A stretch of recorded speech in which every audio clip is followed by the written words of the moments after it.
little beggar girl shouts to the millionaire who had an accident, "Don't get in that ambulance." Her unexpected warning saves his life, and the millionaire is completely shocked by what happens next. How did that little girl know such specific details? Watch this surprising story until the end. Rain pounded against the windshield of Alexander Mitchell's Tesla as he navigated the winding mountain road.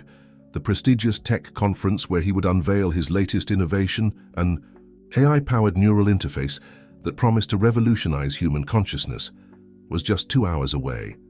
His presentation slides were perfect, his speech memorized, and the prototype securely stored in the briefcase beside him. Everything was proceeding according to plan, just as he preferred. The digital dashboard clock read 8:47 p.m., and Alexander allowed himself a small smile. He had built his entire empire on precision and control. Tech Vision Industries, his company, was now worth billions, and tonight's presentation would cement his legacy as one of the greatest innovators of his time. The neural interface would change everything: education, communication, even human potential itself.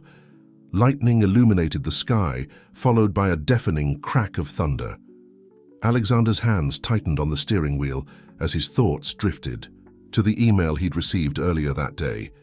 His daughter Sarah's college graduation was next week, but he'd already informed her he couldn't attend. "The presentation schedule is unchangeable," he'd written. "We'll celebrate another time."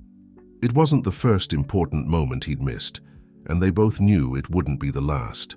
The rain intensified, and Alexander activated the wipers, highest setting.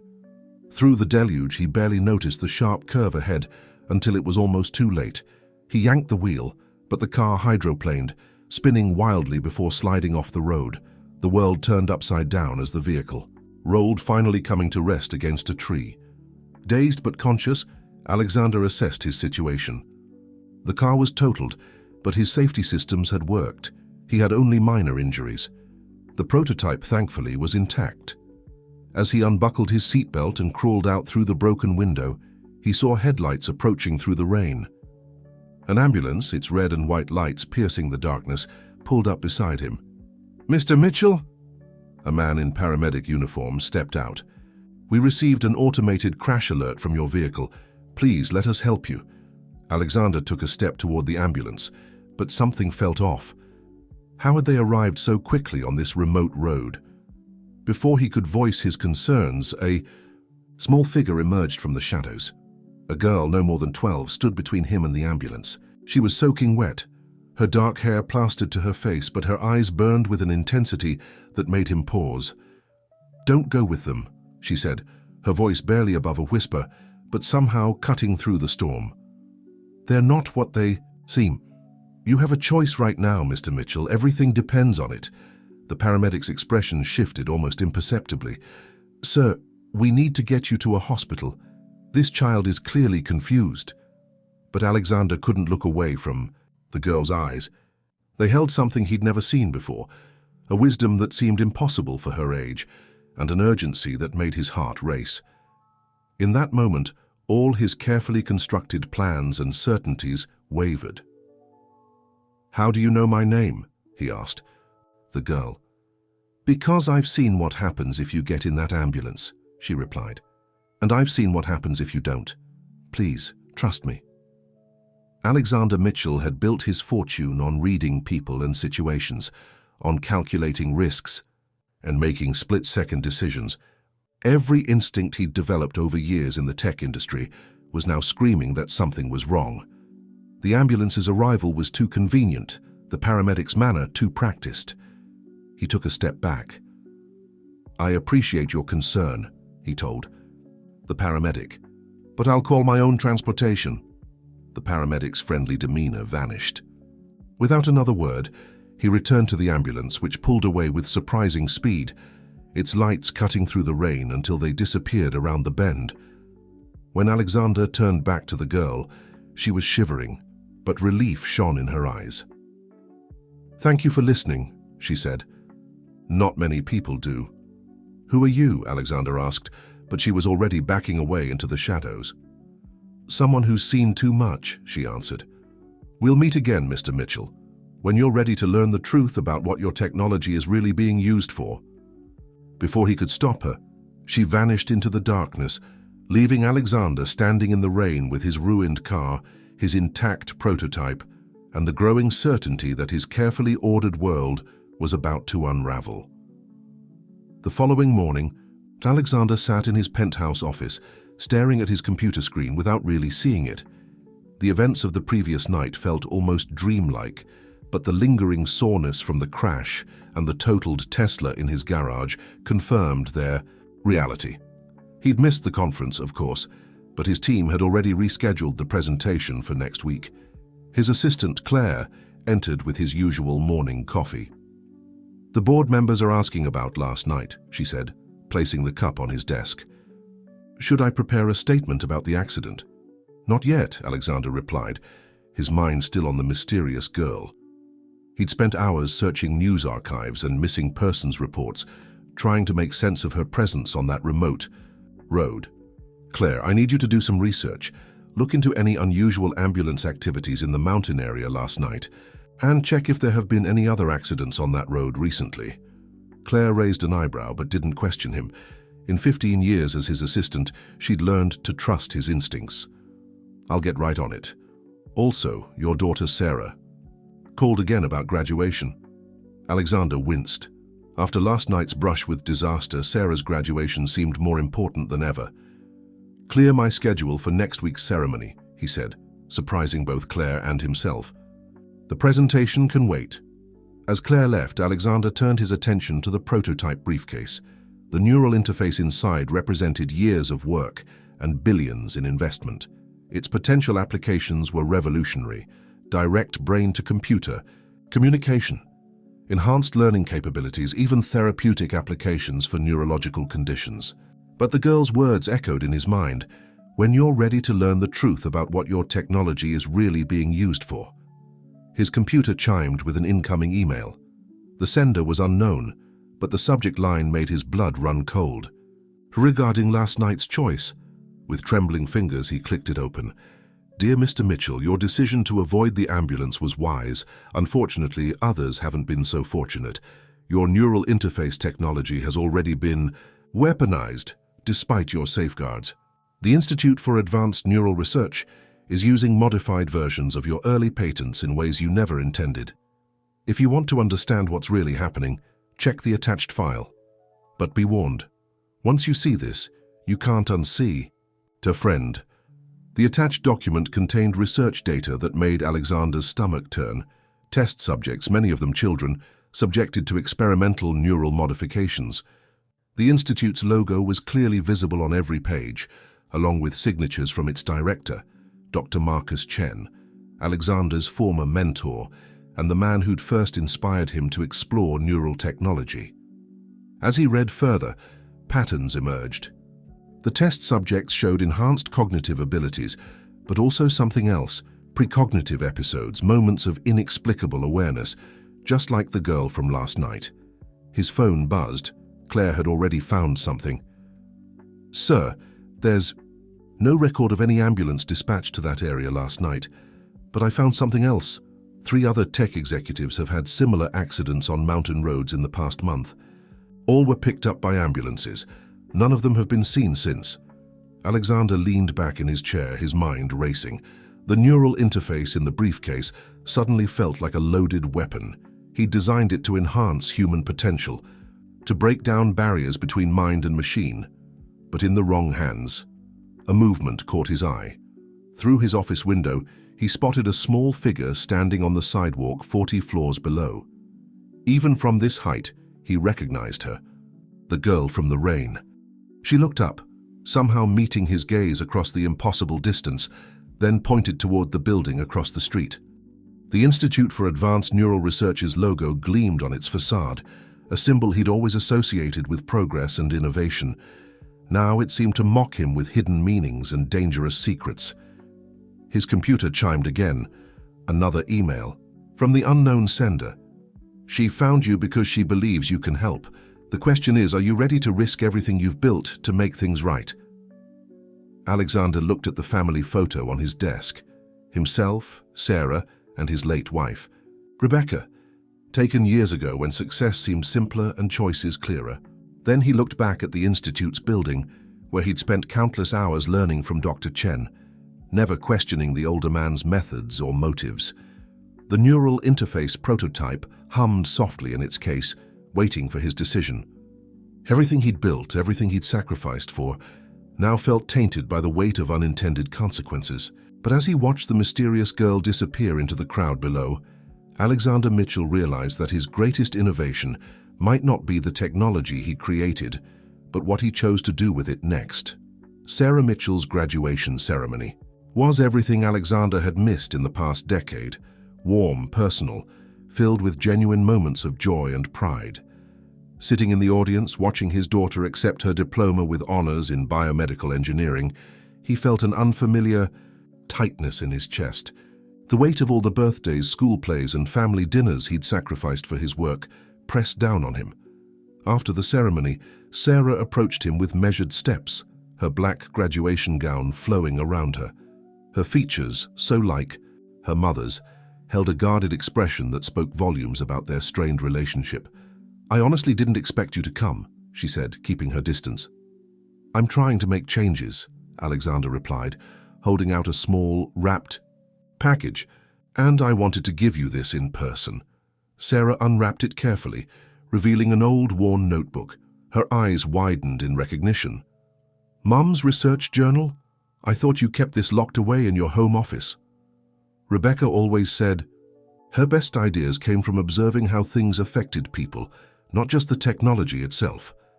Alexander's voice softened. "She would have been so proud of you today, and she would have been disappointed in how I've handled things since she left us."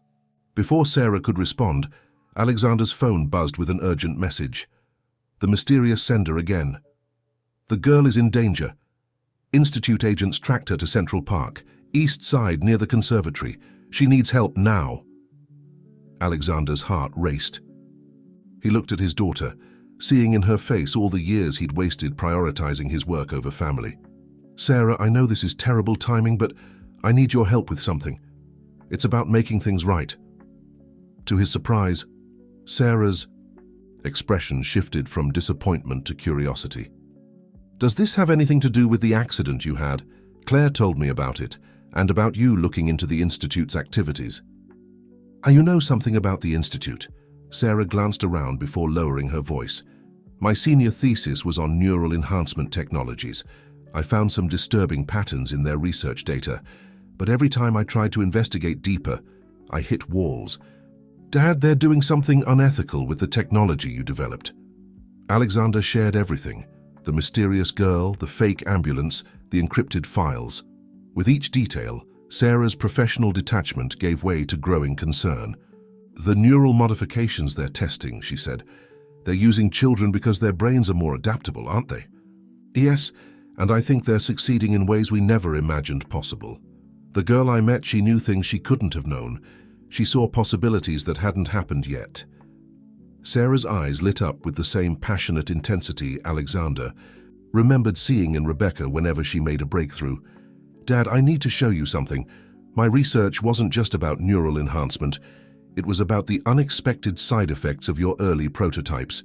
Some test subjects developed unusual abilities, like enhanced pattern recognition, so advanced it appeared predictive." They rushed to Sarah's small university lab, where she pulled up files on her secure computer. "Look at these brain scans," she said, pointing to patterns Alexander had never seen before. "The neural pathways aren't just enhanced, they're evolving in ways that defy current medical understanding. How did you get access to this data?" Mom's old research contacts. She wasn't just studying the technology, Dad. She was investigating the Institute. The night of her accident, she left a message saying she'd discovered something terrible about Dr. Chen's true intentions. The revelation hit Alexander like a physical blow. Rebecca's accident had never made sense. She'd been such a careful driver. But he'd been too wrapped up in his work to question it deeply at the time. Sarah placed a hand on his arm. "I continued her research in secret. That's why I chose this field. But I never had enough evidence to prove anything until now." Alexander's phone buzzed again. "Time is running out. The girl trusts you. Only you can help her understand and control what they did to her. We need to get to Central Park, Alexander said, already heading for the door. But first, I need you to tell me everything you know about these neural modifications. What are we really dealing with? Sarah grabbed her research files and followed him. It's bigger than just enhanced cognition, Dad. If I'm right, the Institute isn't just trying to improve human consciousness, they're trying to control it. And that girl might be the key to understanding how to stop them. As they rushed from the university, neither noticed the dark sedan that pulled away from the curb to follow them, nor the familiar figure of Dr. Chen in the back seat, watching their every move through tinted windows. The old scientist smiled as he typed a message on his secure phone. Both targets en route. Proceed as planned. The late afternoon sun cast long shadows through Central Park as Alexander and Sarah searched the area near the conservatory. The spring air was thick with the scent of blooming flowers, but neither of them noticed the natural beauty surrounding them. Their minds were focused on finding the mysterious girl before the Institute's agents did. There, Sarah whispered, pointing to a small figure huddled behind a cluster of rhododendrons. The girl looked even more vulnerable in daylight, her thin frame swimming in an oversized hoodie, her eyes constantly scanning her surroundings like a trapped animal. When she spotted Alexander, relief flooded her features. "You came," she said, simply. "And you brought her. Good, we'll need her help." Sarah knelt beside the girl, her medical training taking over. "I'm Sarah, can you tell me your name?" The girl hesitated, then spoke so softly they had to lean in to hear. "They called me Subject 23, but before that I was Emma." "Emma," Alexander repeated, the name humanizing her in a way that made his guilt over his technology's misuse even more acute. "We're going to help you, but we need to understand what they did to you." Emma's hands twisted in her lap. "They put something in our heads, in all of us. They said it would make us special, help us see things others couldn't. And it did, but..." She trailed off, her eyes distant. "The visions hurt, and sometimes what I see, I can't stop it from happening." Sarah pulled out her tablet, showing Emma the brain scan images. "Is this what they used? Did you see equipment like this?" Emma's eyes widened in recognition. "Yes, but theirs was different, bigger, and they had this room with all these screens showing different times, different choices. They made us watch them for hours, teaching us to focus on the ones they wanted." "Different times?" Alexander asked, his scientific mind struggling to grasp the implications. "It's like watching TV channels, but each one shows what might happen. Most are fuzzy, but sometimes one becomes really clear. That's how I knew about your accident, about the ambulance."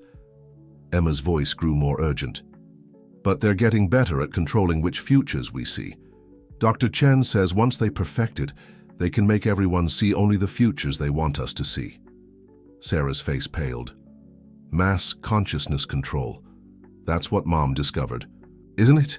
They're not just trying to enhance human potential, they're trying to direct it." A twig snapped nearby, making Emma jump. "They're coming," she whispered. 3 teams. They've been herding us toward this spot."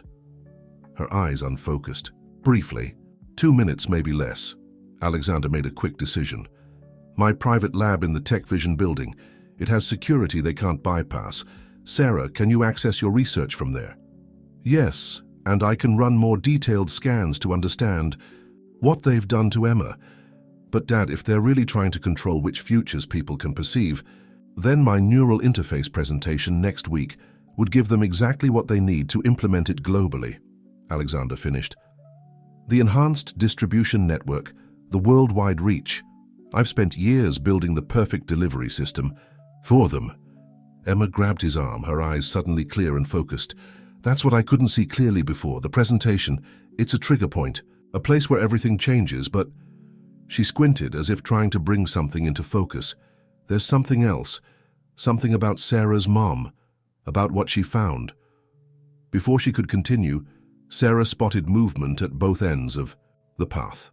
Men in casual clothes trying too hard to look like ordinary park visitors were closing in on their position. "Time to go," Alexander said, leading them toward a less traveled path. "Emma, we'll find out what happened to Rebecca, I promise. But right now we need to get you somewhere safe." As they hurried through the growing shadows, Emma suddenly stopped, her face contorting in pain. "No," she gasped. "They're not just here for me. Dr. Chen, he wants Sarah too. Her research. She found something in her mom's old files.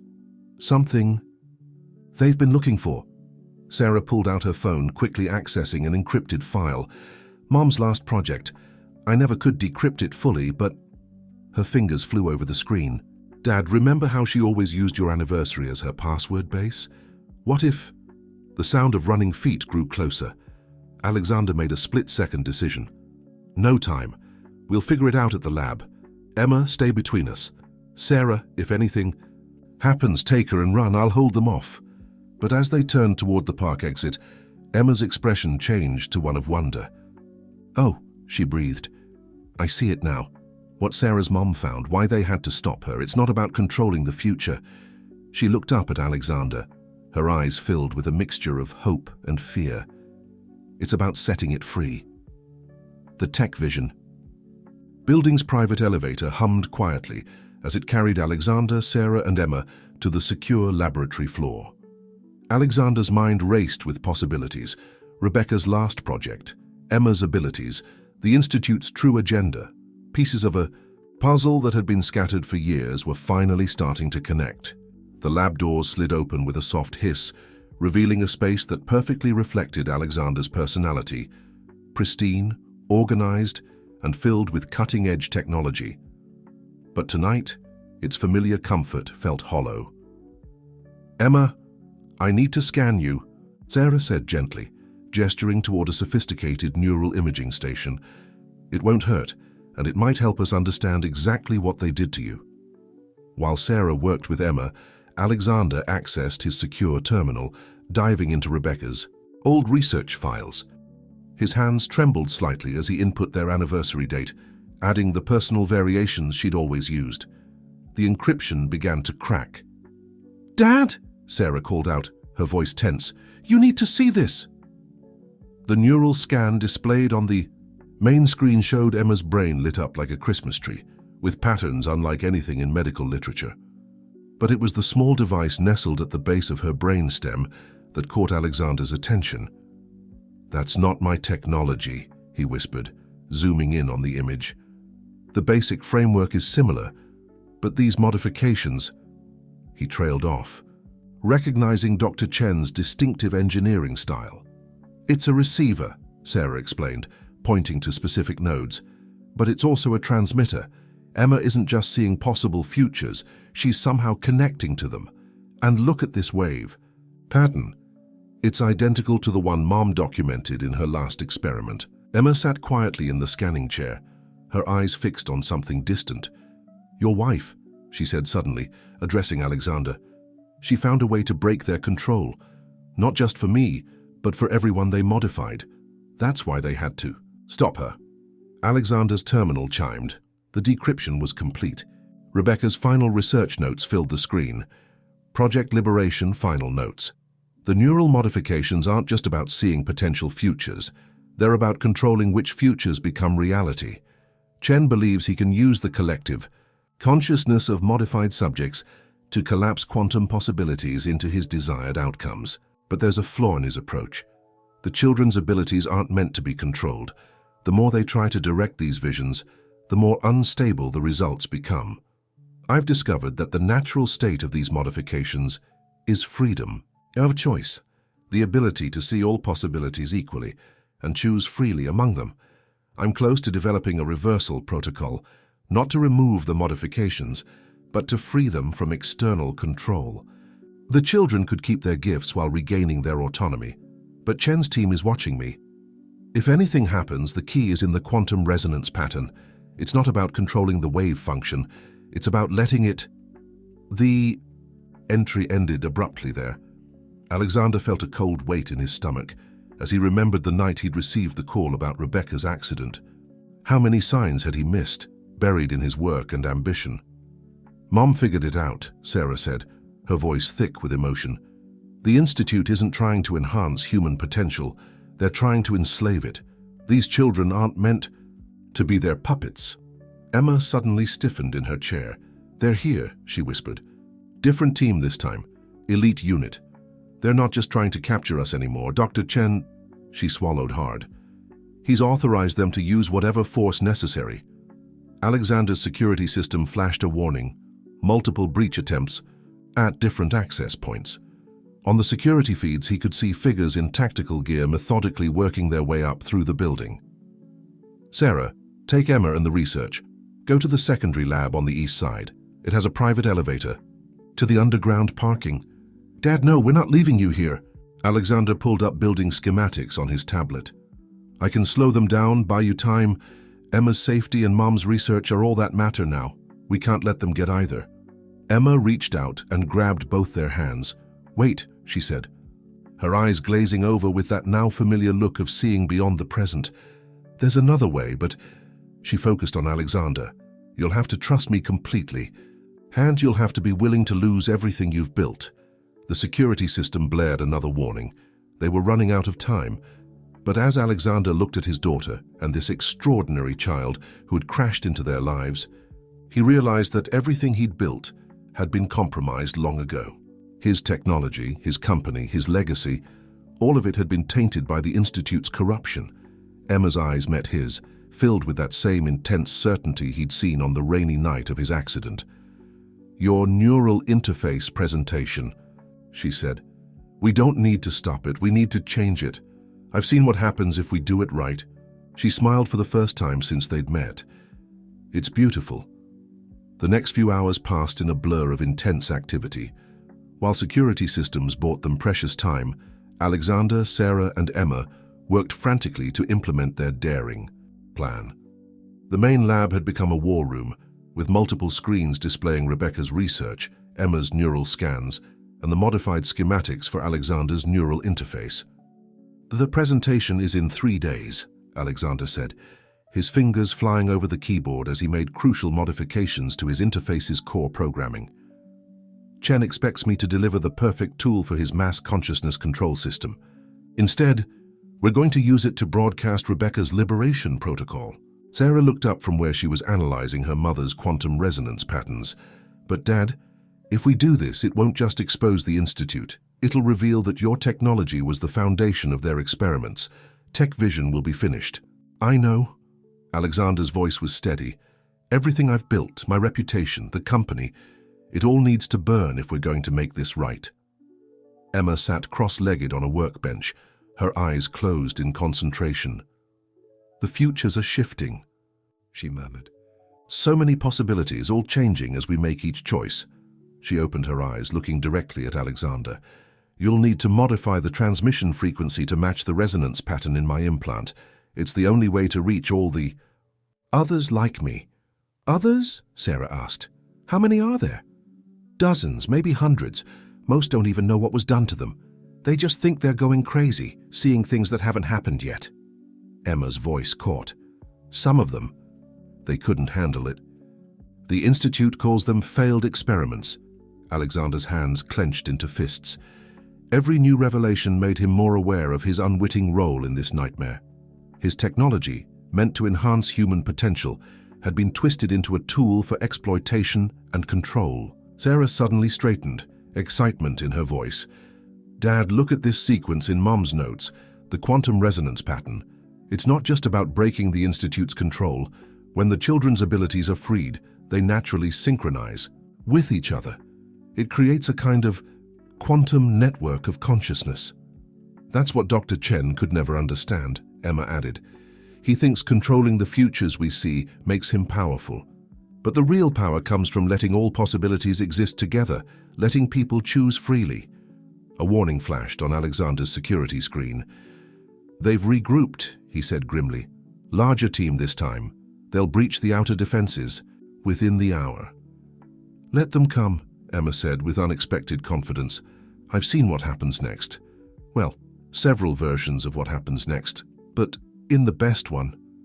She smiled that rare smile again. We're going to need them to chase us. Sarah looked skeptical.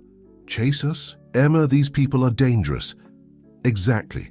And they're going to help us without even knowing it. Emma turned to Alexander. Your presentation venue, the Global Tech Summit.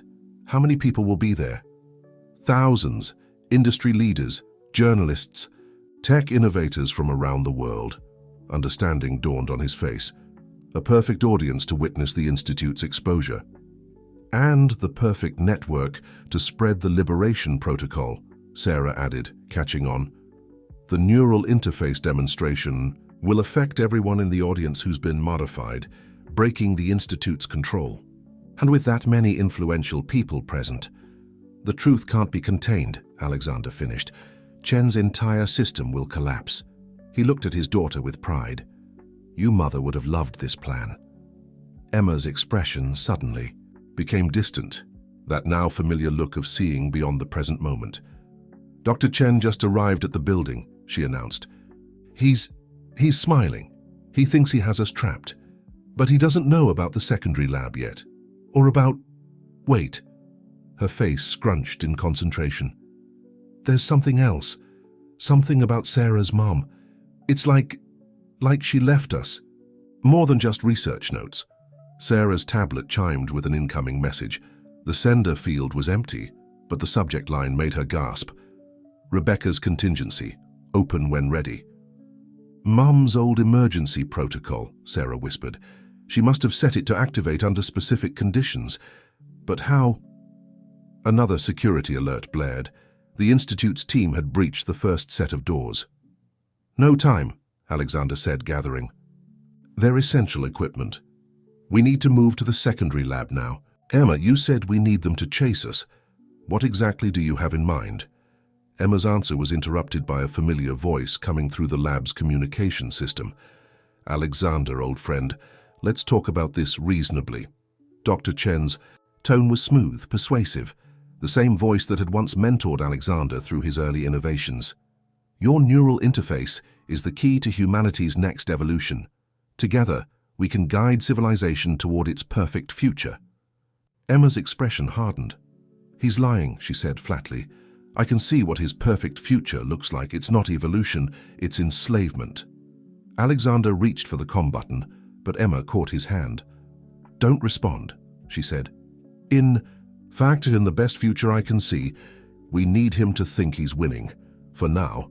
Sarah finished packing their crucial research materials. Mom's contingency message, your modified interface, Emma's abilities, and Chen's overconfidence. Are we really going to risk everything on this plan? Alexander looked at the security feeds showing Institute agents converging on their position, then at Emma's determined face, and finally at his daughter, so much like Rebecca in her brilliant defiance of impossible odds. Sometimes, he said, remembering the night in the rain when a mysterious girl had asked him to make a choice, risking everything is the only way to save what matters most. The secondary lab's atmosphere was thick with tension, as Alexander, Sarah, and Emma worked against time. While the Institute's forces searched the main lab above, they raced to implement the next phase of their plan. Rebecca's contingency message had provided them with an unexpected advantage, detailed blueprints of the Institute's neural control network. Mom mapped their entire system, Sarah said, her voice filled with awe as she scrolled through the encrypted files. Every relay station, every transmission hub, she even identified their backup facilities. She paused, her expression darkening, and she documented every experiment they conducted on children like Emma. Emma sat at a workstation, her small hands moving confidently over a complex neural interface diagnostic panel. Your mom was different, she said, not looking up. When she visited the Institute, she actually saw us, not as test subjects, but as people. She used to smuggle in books for us. A ghost of a smile crossed her face. She taught me how to play chess. Alexander stopped his coding, struck by this new revelation about his late wife. How much of her life, her true work, had he missed while pursuing his ambitions? Emma, why didn't you tell me this before? Some truths have to wait for the right moment, she replied with that uncanny wisdom. Like now, look at this. She pointed to her neural scan results. The quantum resonance pattern is changing. It's like your modifications to the interface are already affecting it, even before activation. Sarah leaned in, her scientific curiosity piqued. That's impossible. The interface isn't even connected to you. Unless, Alexander said slowly, his mind-racing with implications. The connection isn't bound by normal spatial limitations. Emma, when you see possible futures, do you experience them as separate events or as simultaneous potentials? Both, neither. Emma frowned, struggling to explain. It's like, imagine all possible futures exist at once, in the same space, but vibrating at different frequencies. The Institute's control system forces us to tune into the frequencies. They choose, but your wife's liberation protocol. Her eyes lit up with understanding.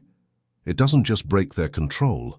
It lets us see all frequencies at once, but clearly, without overwhelming us. The building's security system pinged, showing movement in the stairwells. They're starting to search the lower levels, Sarah warned. We've got maybe 20 minutes before they find us. Alexander nodded, returning to his modifications. The presentation venue's already been swept for security. Once we're there, Chen won't be able to move against us without exposing himself to the world's tech leaders and media. But getting there is the dangerous part, Sarah pointed out. They'll be watching every exit. Emma closed her eyes, scanning possible futures. The loading dock, she said suddenly. In 15 minutes, a supply truck arrives for the weekly tech recycling pickup. In most futures where we make it out, that's our path. Alexander pulled up the building's logistics schedule. She's right, and the truck's destination is only 3 blocks from my private residence. We can access my backup servers from there, complete the final modifications to the interface. Sarah began gathering their essential equipment. What about Mum's contingency? Message, there's still so much data we haven't decoded. Take it all, Alexander said. Rebecca clearly planned for something like this. Every piece of information she left us might be crucial. He paused, looking at his daughter with regret. Sarah, you know you don't have to come with us. You could distance yourself from this. Protect your career. Dad, stop. Sarah's voice was firm. Mum risked everything to expose the truth. Emma needs our help. And you're finally fighting for something more important than profit or innovation. She smiled. I'm exactly where I need to be. Emma suddenly stiffened. Dr. Chen, she whispered. He's figured out what we're trying to do. Not the whole plan, but enough. He's calling in reinforcements, special units with neural dampening equipment. Alexander's blood ran cold. Neural dampeners were classified. Military technology. Their mere existence was officially denied. If Chen had access to them, his influence reached even further than they'd suspected. How long until the dampeners arrive? He asked. 2 hours, maybe less. Emma's voice shook slightly. If they catch us with those, they can shut down my abilities. Lock me into a single timeline, their timeline. Sarah checked her tablet. The supply truck will be here in 10 minutes, but look at the security feeds. They're already increasing patrols near the loading dock. Then we'll need a distraction, Alexander said, moving to the lab's environmental controls, something to draw their attention to the upper floors. His fingers flew over the keyboard, programming a cascade of system failures designed to trigger every security protocol in the building. Emma's expression became distant again, but this time a small smile played at her lips. Yes, she said. That works. In fact, she turned to Sarah. Your mum's contingency message. There's a section about the building's security systems. She left us something else, didn't she? Something we haven't activated yet. Sarah's eyes widened as she quickly searched through the files. Here, Emergency Protocol Omega. Mom designed it specifically to... Oh, she was brilliant. She looked up at her father. Dad, you're not going to believe what she built into TechVision's security infrastructure. As they huddled around Sarah's tablet, none of them noticed the small drone hovering outside the lab's window, its camera focused on their work. 40 floors above, Dr. Chen watched their activity on his secured tablet, his aged face illuminated by the screen's glow. Predictable, he murmured, reaching for his phone. Just like Rebecca, always thinking they're one step ahead. He dialed a number from memory. Accelerate the timeline, bring the dampeners now, and initiate Protocol Sundown. He paused, watching. Emma pointed excitedly at something on their screen. It's time to show them what real control of the future looks like. Rebecca's emergency protocol Omega turned out to be more than just a security system override. As Sarah dug deeper into the code, she discovered layers of contingency plans that revealed just how long her mother had been preparing for this moment. She created a ghost network, Sarah explained, her voice filled with professional admiration. It's been gathering data on the Institute's activities for years, hiding in plain sight within TechVision's systems. Every experiment, every test subject, every modification to your original technology. It's all documented. Alexander watched as years of classified information scrolled across their screens. She built this right under my nose, under everyone's nose. All those late nights she spent upgrading the security systems. Look at this, Emma interrupted, pointing to a particular file. Subject profiles. She has information about all of us. Everyone they modified. Her finger traced a line of code. She was building something, not just gathering evidence, but preparing for... The lights suddenly flickered, then died, plunging the lab into darkness. Emergency power kicked. In seconds later, bathing everything in a red glow. That's not us, Alexander said, checking the security systems. That's not part of any protocol we activated. Emma's face went pale. Protocol sundown, she whispered. I can see it now. Chen's countermove. He's not just shutting down power. He's... She gasped, pressing her hands to her temples. The frequencies are changing. He's broadcasting something through the building's electrical system.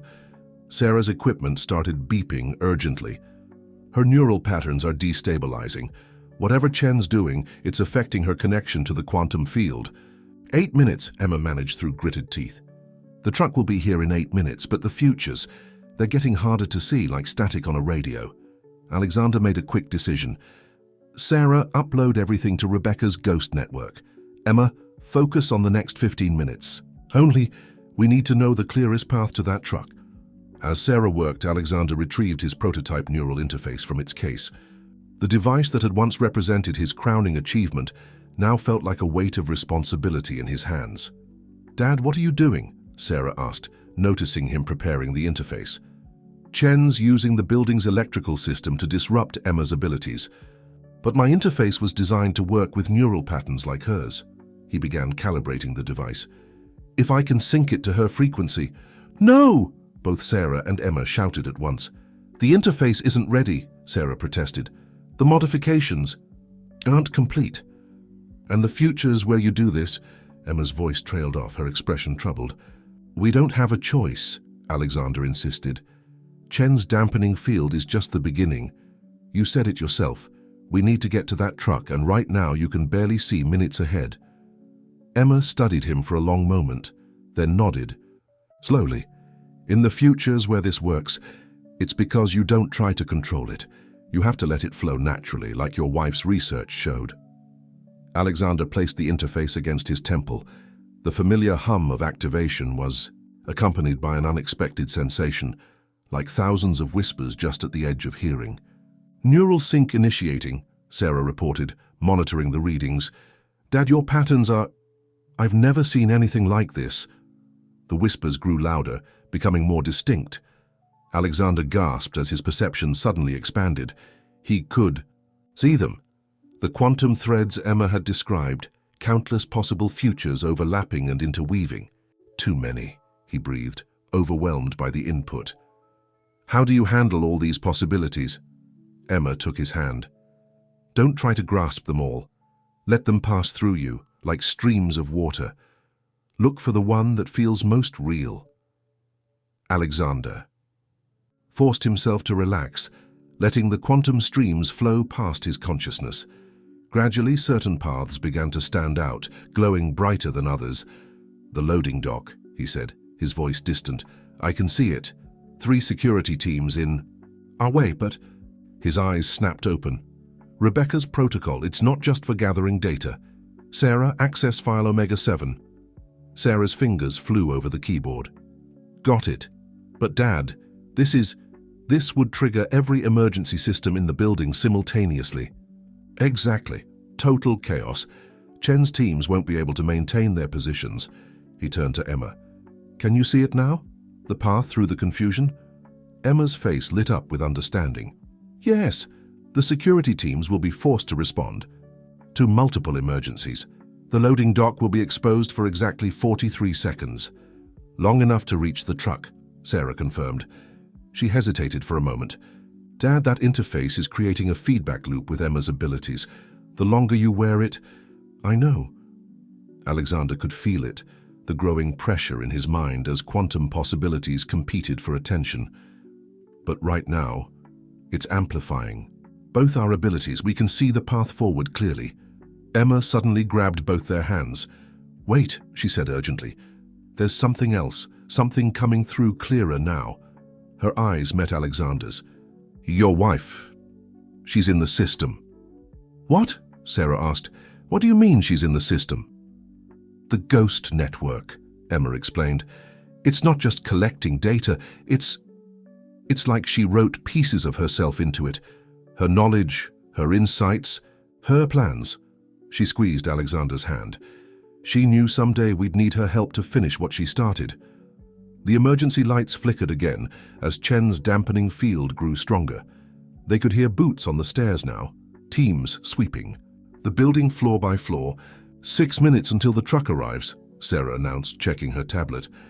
Alexander stood, his mind now clear despite the quantum noise flooding his consciousness. Rebecca left us everything we need. Now we just have to be brave enough to use it. He looked at his daughter and the extraordinary girl who had changed everything. Ready? Emma nodded, her confidence returning as she synced with Alexander's amplified vision of possible futures. The next few minutes will be dangerous, she warned, but in the futures where we succeed, she smiled that rare, knowing smile. We do something beautiful. Sarah initiated Rebecca's final protocol, her fingers hovering over the execution command. On your mark, Dad. Alexander took a deep breath, feeling the weight of years of mistakes and missed opportunities, but also the promise of redemption. For Rebecca, he said softly. For all the children like Emma. For every future they tried to control. He nodded to Sarah. Do it.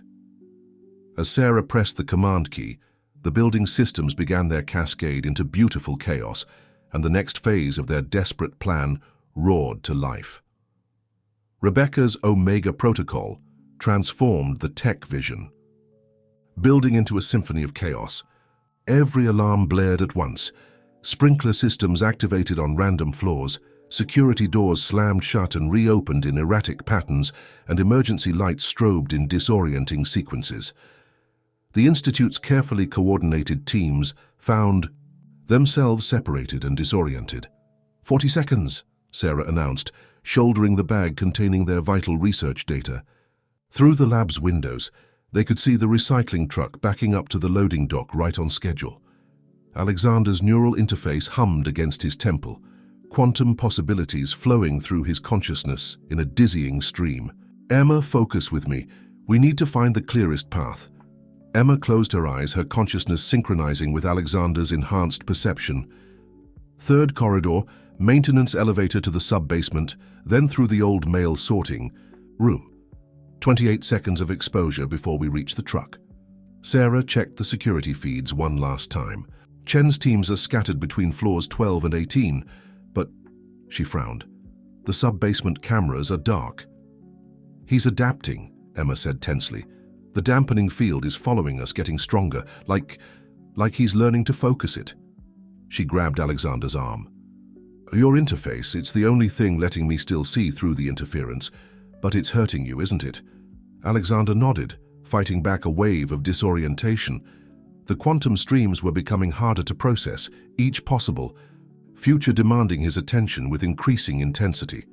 I can handle it for a few more minutes. Right now we need to move. They slipped into the corridor just as another wave of chaos swept through the building systems.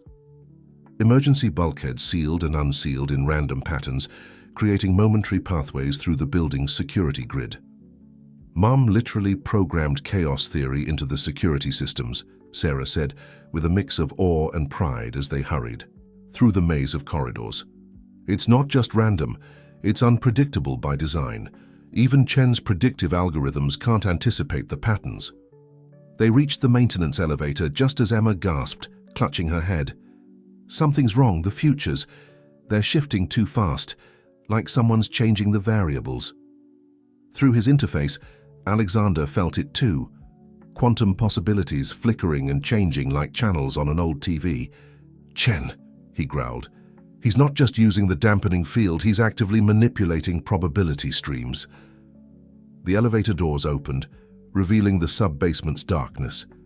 As they stepped out, their footsteps echoing on concrete, Sarah's tablet suddenly lit up with an incoming data stream. "Dad, look at this," she whispered. "Mum's ghost network is not just collecting data anymore, it's evolving, adapting to Chen's countermeasures in real time." Emma's eyes widened. "That's what I felt before. Your wife, she didn't just leave instructions in the system, she left..." The girl smiled in understanding. "She left her intuition, her way of seeing patterns and connections. The network isn't just fighting Chen's control. It's learning to think like she did." A deep hum filled the air, making their teeth vibrate. The dampening field was getting stronger, pressing against their minds like a physical weight. Alexander stumbled, the interface's connection becoming erratic. "Dad?" Sarah moved to support him, but he waved her off. "Keep going. The truck won't." "Wait."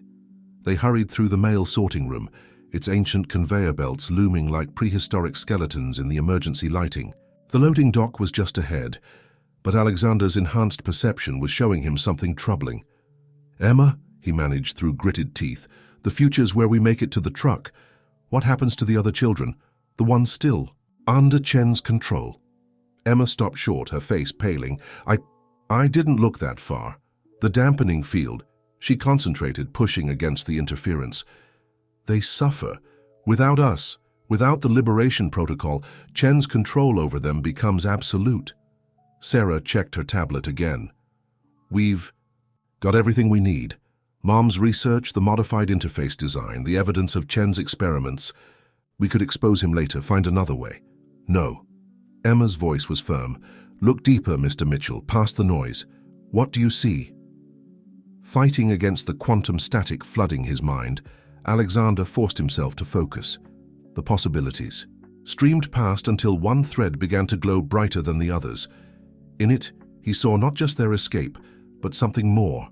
A cascade effect, a way to use Chen's own systems against him. "The dampening field," he said slowly. "He's broadcasting it through the building's electrical system. But that means it's connected to everything," Sarah finished, catching on, "including the ghost network." Emma's smile was fierce now. "Your wife's last gift. It's not just gathering evidence, it's gathering power. Every system, every network Chen tries to use to stop us becomes part of her legacy." Alexander straightened, newfound strength flowing through him as the plan crystallized. "We're not running away. We're exactly where we need to be." The truck's horn sounded. Their driver was getting impatient. But in that moment, as quantum possibilities aligned like stars coming into constellation, all three of them knew that their original escape plan had just become something much more ambitious. Through the interface, Alexander saw it clearly. Not just one future, but a convergence of possibilities, all leading to a single shining moment of truth. Chen had spent years building systems of control, never realizing he was actually creating the perfect network for liberation. Sarah's tablet pinged again, displaying a new message from Rebecca's ghost network. "Protocol Omega, final phase ready." Emma squeezed both their hands. "In this future," she said softly, "we free everyone right now." The loading dock doors began to close automatically, Chen's systems making one last attempt to trap them. But Alexander Mitchell, his mind linked to both Emma's quantum sight and his late wife's digital legacy, finally understood exactly what needed to be done. "Sarah," he said, his voice steady despite the interface's growing strain, "call the truck. Driver, tell him there's been a change of plans." He looked at the nearest security camera, knowing Chen would be watching. "We're not running anymore. This ends here."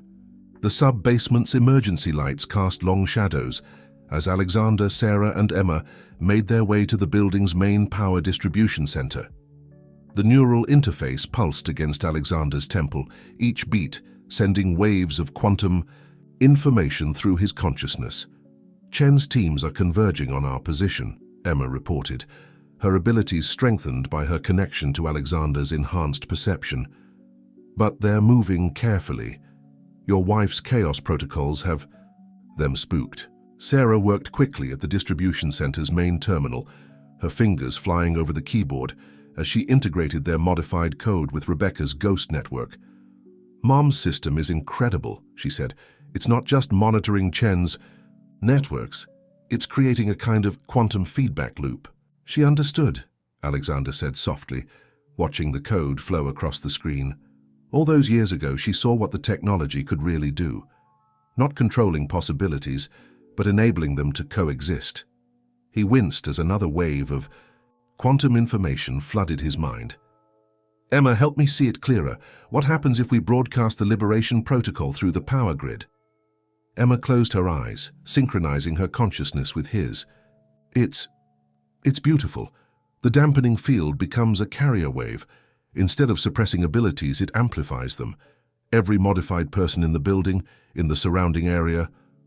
Her eyes opened, shining with hope. They all wake up. They see every possibility, not just the ones Chen chose for them. The heavy door to the power center suddenly sealed shut with a pneumatic hiss. Monitors around them flickered to life, displaying Dr. Chen's face. He looked older than Alexander, remembered, the weight of his secrets evident in the lines around his eyes. I taught you better than this, Alexander, Chen said, his voice carrying that familiar tone of paternal disappointment. Progress requires sacrifice, control. These children, these gifts we've given them, they're too powerful to be left to chance. You taught me to innovate, Marcus. Alexander stood straight despite the increasing pressure in his mind. But Rebecca taught me to see the human cost of that innovation. What you're doing isn't progress. It's oppression dressed up as advancement. Chen's expression hardened. And what do you think will happen if these children are all suddenly liberated? Do you think the world is ready for hundreds of people who can literally see possible futures? The chaos it would cause? I can show you. Emma stepped forward, her voice stronger than they'd ever heard it. In fact, I can show everyone. She placed her hand on the power center's main conduit. At the same moment, Sarah completed her final keystrokes, integrating Rebecca's protocols with the building systems. The ghost network came alive, pulsing with encrypted data. Now, Dad, Sarah called out. Alexander pressed his hand against the neural interface, allowing his consciousness to fully merge with the quantum field Emma perceived. The effect was immediate and overwhelming. Every possible future crashed through his mind like a tidal wave. Through the monitors, they saw Chen's face change from confidence to confusion. What are you doing? The dampening field it's not supposed to. How you never understood, Marcus, Alexander managed through the quantum storm in his mind. The technology, the neural modifications, they were never meant to control the future. They were meant to expand our understanding of it. Emma's voice seemed to come from everywhere at once. Can you see them now, Dr. Chen? All the futures you tried to suppress, they were always there, waiting. The building's lights began to pulse in a strange rhythm as Rebecca's ghost network interfaced with the power grid. The dampening field, designed to suppress neural modifications, instead became a conduit for liberation. Through his enhanced perception, Alexander could feel it happening. Dozens of minds throughout the building suddenly awakening to their full potential. Security teams stumbling as their modified members began seeing every possible outcome of their actions. Researchers and technicians who'd been unknowingly modified during routine procedures suddenly understanding the full scope of their abilities. Sarah, Alexander gasped, fighting to maintain consciousness under the neural load. The final phase? His daughter nodded, entering the last command sequence Rebecca had prepared. The ghost network expanded beyond the building, traveling through power lines and data connections, reaching out to every modified person in the city. Chen's image flickered as his own systems were overwhelmed. "Stop this," he demanded. "You have no idea what you're unleashing." "You're wrong," Emma said calmly.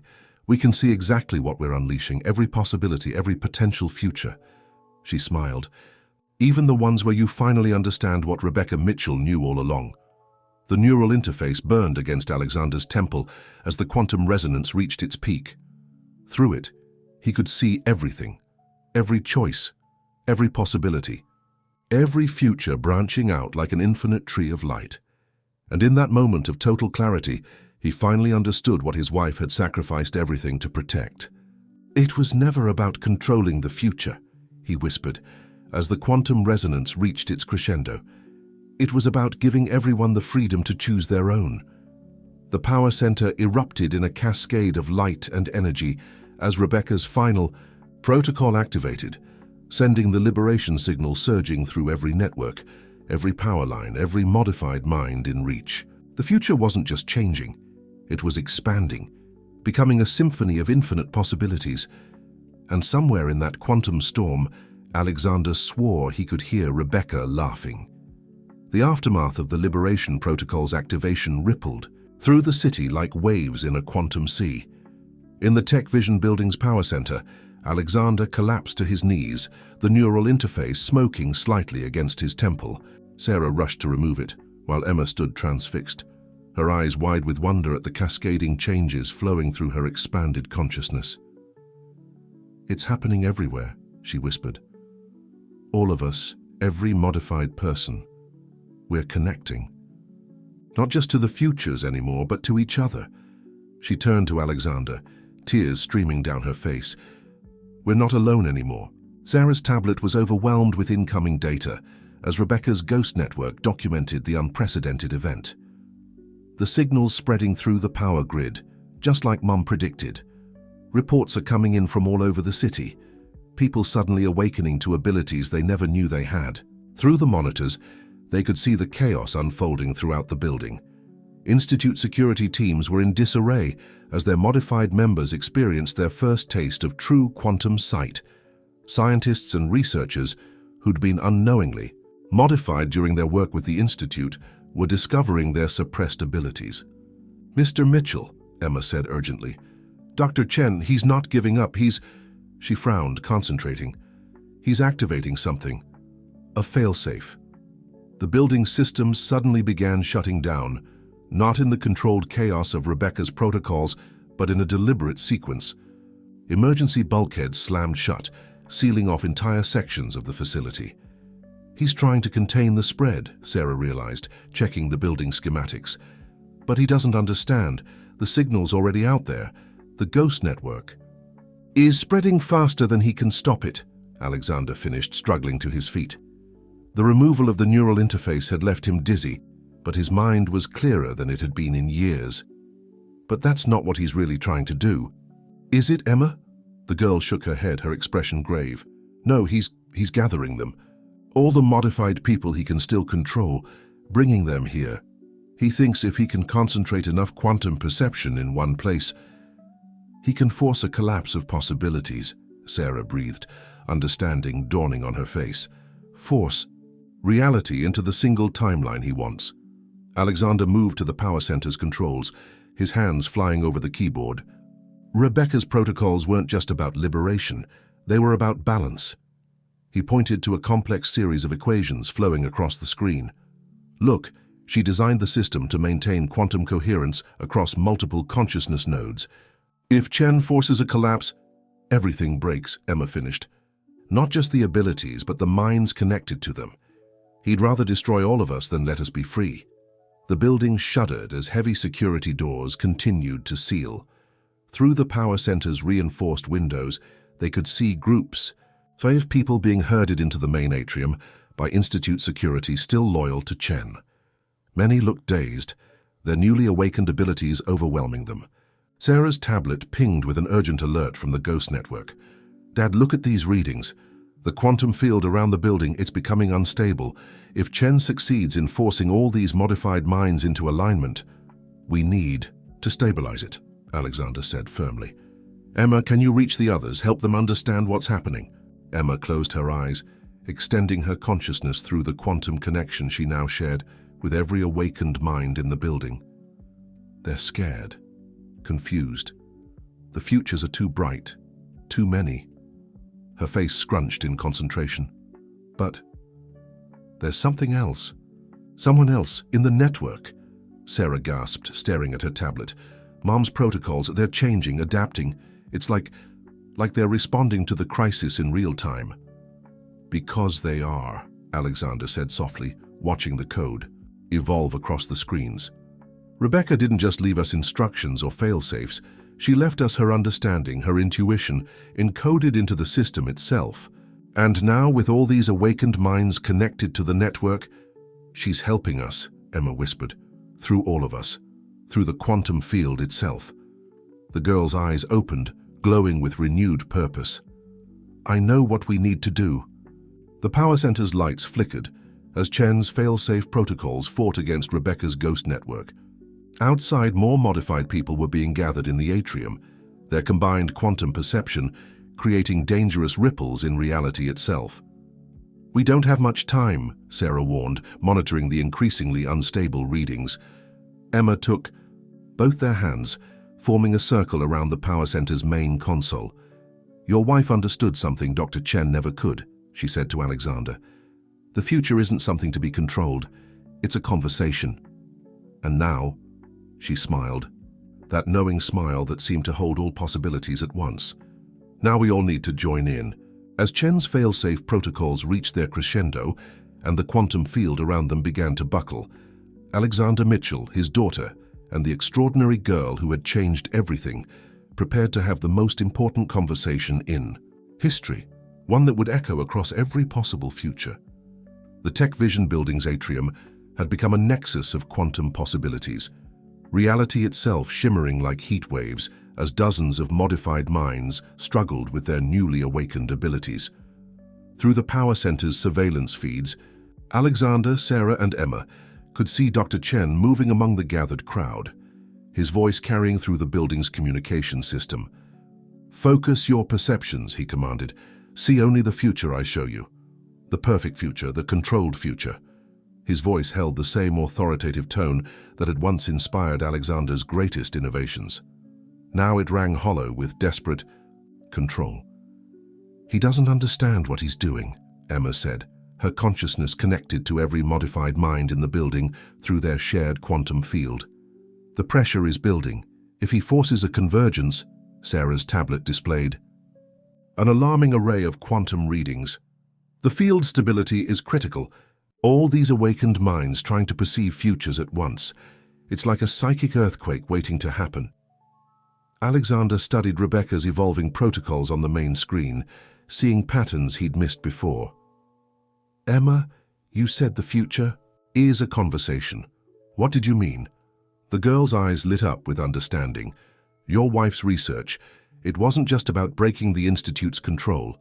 It was about harmony. She gestured to the flowing data. Look at the quantum resonance patterns. They're not random, they're musical, Sarah finished, wonder in her voice. Mom encoded the stabilization protocols as harmonic frequencies. Each consciousness adds its own note to the symphony. Through the monitors, they could see Chen's expression becoming increasingly frustrated as his attempts to force convergence met with growing resistance. The modified people in the atrium were beginning to respond to a different rhythm, their quantum perceptions naturally seeking harmony rather than control. That's it, Alexander breathed, finally understanding. Rebecca knew the only way to stabilize multiple quantum perspectives was to let them find their natural resonance, not forcing them into a single timeline, but letting them exist in harmony. Emma closed her eyes, extending her awareness through the quantum chorus that was building throughout the building.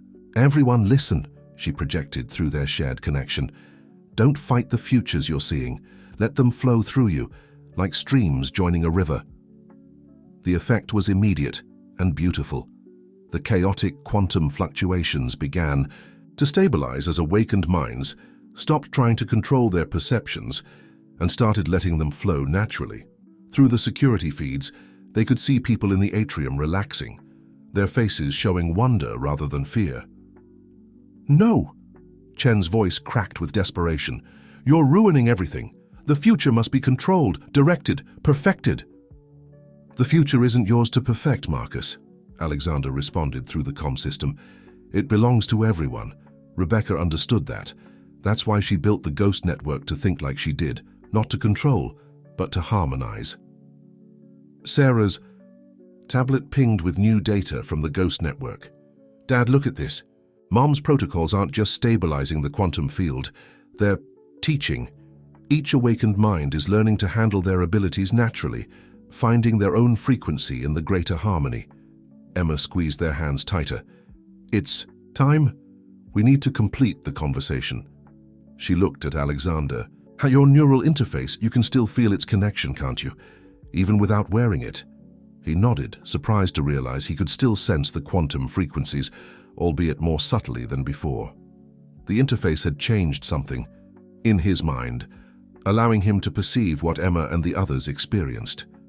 "Sarah," Emma continued, "your mother's presence in the network, it's more than just programs and protocols. It's her understanding, her way of seeing connections." Sarah looked at her tablet, then at her father. "A three-point resonance," she said, understanding dawning.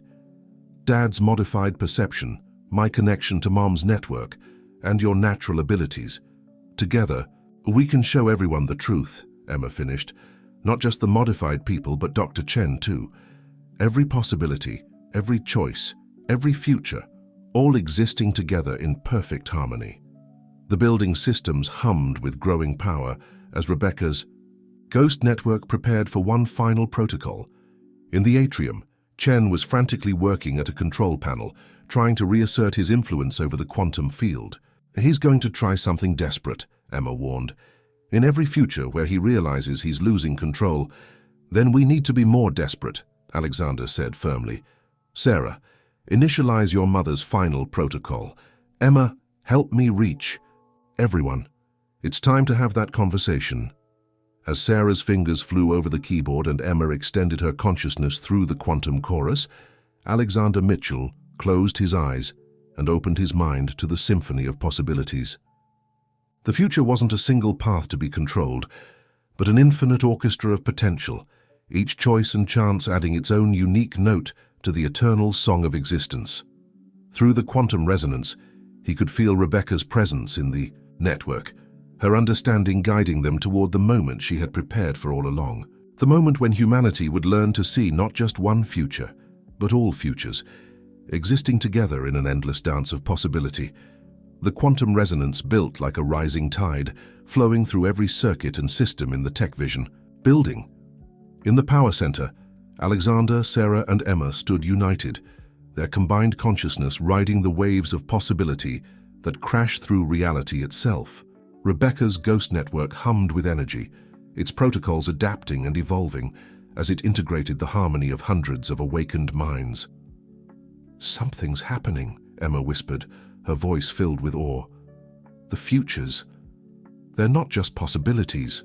Anymore, they're becoming real," Sarah finished, watching the readings on her tablet. "Mom's network isn't just connecting minds. It's creating a quantum consensus reality, a space where all futures exist simultaneously." Through the security feeds, they could see the atrium transforming. The air shimmered with quantum potential as the gathered crowd of modified people began to perceive not just their own futures, but everyone's. Each consciousness added its own thread to an increasingly complex tapestry of possibility. Dr. Chen stood in the center of it all, his face a mask of disbelief as his carefully constructed systems of control crumbled around him. "This is impossible," he muttered, frantically working at his control panel. "The human mind can't process this many variables at once. It'll overload, break down." "You're wrong, Marcus," Alexander replied through the comm system. "We're not processing the variables. We're experiencing them, like music, like art, like life itself." Emma's consciousness reached out through the quantum chorus, touching each awakened mind with gentle understanding. "Let me show you," she projected to everyone, including Chen. "Let me show you what your daughter saw." The quantum field rippled as Emma shared her vision.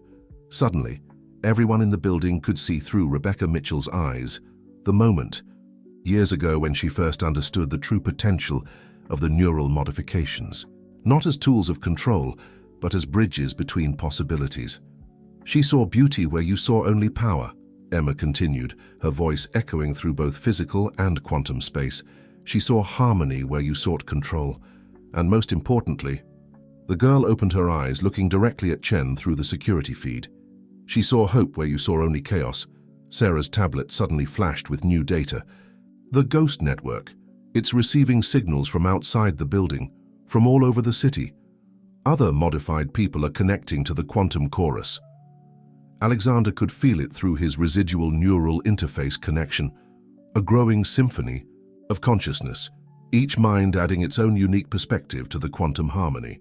But he could also sense something else, a dangerous instability in Chen's personal quantum field. "Emma," he warned, "Chen's going to try to force a collapse. He's linking his neural implant directly to the building's power grid. If he does, it could shatter the quantum consensus," Sarah said, checking the readings. "The backlash would damage every modified mind connected to the network." Emma's face set with determination. "Then we need to show him the truth. All of it. Even the parts he's been afraid to see." She turned to Alexander. "Your neural interface connection. You can still reach him. You were his student, his friend. Help him understand." Alexander nodded, closing his eyes and focusing his thoughts through the quantum field. In his mind, he could see Chen not as the control-obsessed scientist he'd become, but as the brilliant mentor who had first shown him the power of innovation to change the world. "Marcus," he projected, his consciousness reaching out to his old friend. "Look at what we've created. Not a controlled future, but a garden of infinite possibilities. Each choice, each chance, each dream growing together in perfect balance." Through the security feeds, they could see Chen falter, his hand hovering over the final commands that would attempt to force reality into a single timeline. The quantum chorus swelled around him as hundreds of awakened minds shared their perspectives, their hopes, their futures. I can't control it," Chen whispered, his voice breaking. "All these futures, all these possibilities. How can anyone choose?" "We don't have to choose just one," Emma replied gently. "That's what Rebecca discovered. The future isn't a single path. It's all paths, existing together in beautiful complexity." Sarah's tablet pinged with a final message from her mother's Ghost Network. The screen filled with a simple piece of code, elegant in its design, perfect in its purpose. "Dad," she breathed, "Mom left us one last gift. A way to make the quantum consensus permanent, to ensure no one can ever force a collapse of possibilities again." Alexander studied the code, seeing in its elegant lines the culmination of everything Rebecca had worked for, a way to protect the infinite garden of futures she had glimpsed so long ago. "Emma," he said softly, "help me reach everyone one more time. Help me share Rebecca's final gift." As the quantum chorus reached its crescendo and Chen's desperate gambit hung in the balance, three minds joined as one, a father rediscovering his humanity, a daughter carrying her mother's legacy, and a child whose extraordinary perception had started it all. Together they prepared to transform not just one future, but all futures forever. Rebecca's final protocol unfolded like a flower blooming in infinite dimensions. Through their combined consciousness, Alexander, Sarah, and Emma channeled the code into the quantum chorus, watching as it spread through the network in waves of crystalline clarity. Each line of the program sang with Rebecca's insight, her understanding of the delicate balance between chaos and harmony. In the atrium, Dr. Chen sank to his knees as the quantum consensus reality fully manifested around him. The air itself seemed to ripple with possibility as hundreds of futures became simultaneously visible to every awakened mind. But unlike before, when such vast perception had threatened to overwhelm them, now each possibility found its natural place in the greater symphony. "I see it now," Chen whispered, his voice trembling with emotion. "Rebecca, old friend, you saw this all along, didn't it? The beauty of uncertainty, the power of choice." Through the security feeds, they watched as the gathered crowd began to move in unconscious harmony, each person's quantum perception naturally aligning with the others without losing its unique perspective. The fear and confusion that had marked their earlier awakening was replaced by wonder and understanding. "The stabilization is holding," Sarah reported, monitoring her tablet. Mom's code isn't just preventing a collapse, it's teaching each mind how to maintain its own quantum stability. They'll never need external control again. Emma's consciousness danced through the quantum chorus, touching each awakened mind with gentle guidance. "So they're learning so quickly," she said, smiling. "Everyone's finding their own rhythm in the symphony, even the ones who were most afraid." Alexander could feel it through his residual neural interface connection. The quantum consensus reality was becoming self-sustaining, each mind learning to navigate the infinite possibilities while maintaining its individual perspective. It was exactly what Rebecca had envisioned, not a controlled future, but a garden where all futures could grow together. "The ghost network is evolving," Sarah said suddenly, watching in amazement as her mother's protocols transformed. "It's not just maintaining the quantum consensus anymore. It's growing, adapting, creating new connections." Through these evolving connections, they could sense other modified people across the city awakening to their full potential, naturally, joining the quantum chorus as their suppressed abilities blossomed. Each new consciousness added its own unique note to the symphony, enriching the harmony without disrupting it. Dr. Chen slowly stood, his face transformed by understanding. "All these years," he said, looking around at the quantum possibilities, shimmering in the air, "I thought I was working toward the perfect future, but perfection was never the goal, was it, Rebecca?" "No," Alexander replied softly through the comm system. She understood that perfection is the enemy of growth. Real progress comes from embracing all possibilities, all choices, all futures. Emma suddenly straightened, her eyes wide with wonder. "Oh," she breathed, "oh, it's beautiful. Look." Through their shared perception, they all saw it. The quantum consensus was creating something new. As hundreds of awakened minds learned to navigate the infinite possibilities, their combined consciousness began to form patterns, connections, and insights that no single perspective could have achieved. "It's like a new kind of thinking," Sarah said in awe. "Not individual minds, not a hive mind, but something in between. A quantum consciousness that preserves individuality while allowing unprecedented collaboration." Chen moved to the center of the atrium, tears streaming down his face as he finally surrendered to the beauty of uncontrolled possibility. "I submit," he announced, both to those present and through the quantum chorus. "To all futures, to all chances, to all choices. I understand now what Rebecca tried to teach me." The ghost network pinged with one final message. Not code this time, but a simple text file labeled "For the Future." As Sarah opened it, Rebecca's words filled the screen. "To those who find this message, you have done what I could only dream of. You've created not just a new way of seeing the future, but a new way of being human. Remember that with this gift comes responsibility, not to control but to nurture, not to direct but to understand.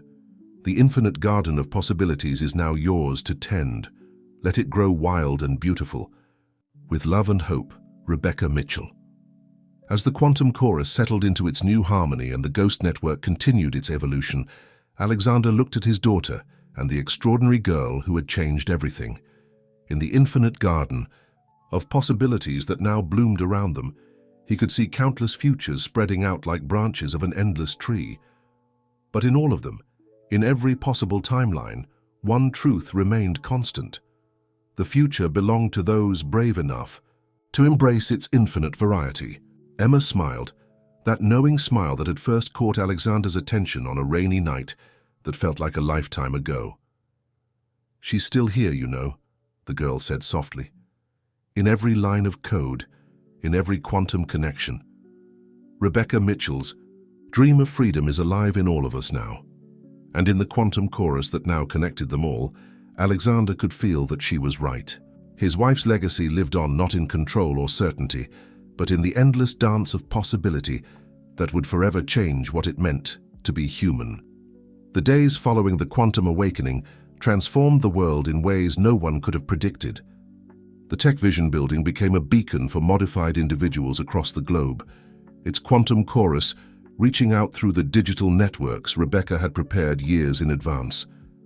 Alexander, Sarah, and Emma found themselves at the center of a revolution not in technology, but in human consciousness itself. Another group arrived from Europe this morning, Sarah reported, reviewing the data on her tablet.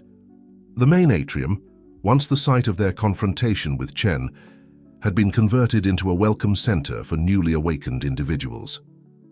They started experiencing the quantum resonance 3 days ago, following the paths Mom's network laid.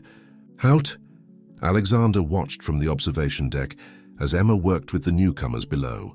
The girl who had once been so withdrawn now moved with confidence among the groups, helping others understand and embrace their awakened abilities. Her own quantum perception had grown even stronger, allowing her to guide others through the initial overwhelming sensation of infinite possibility.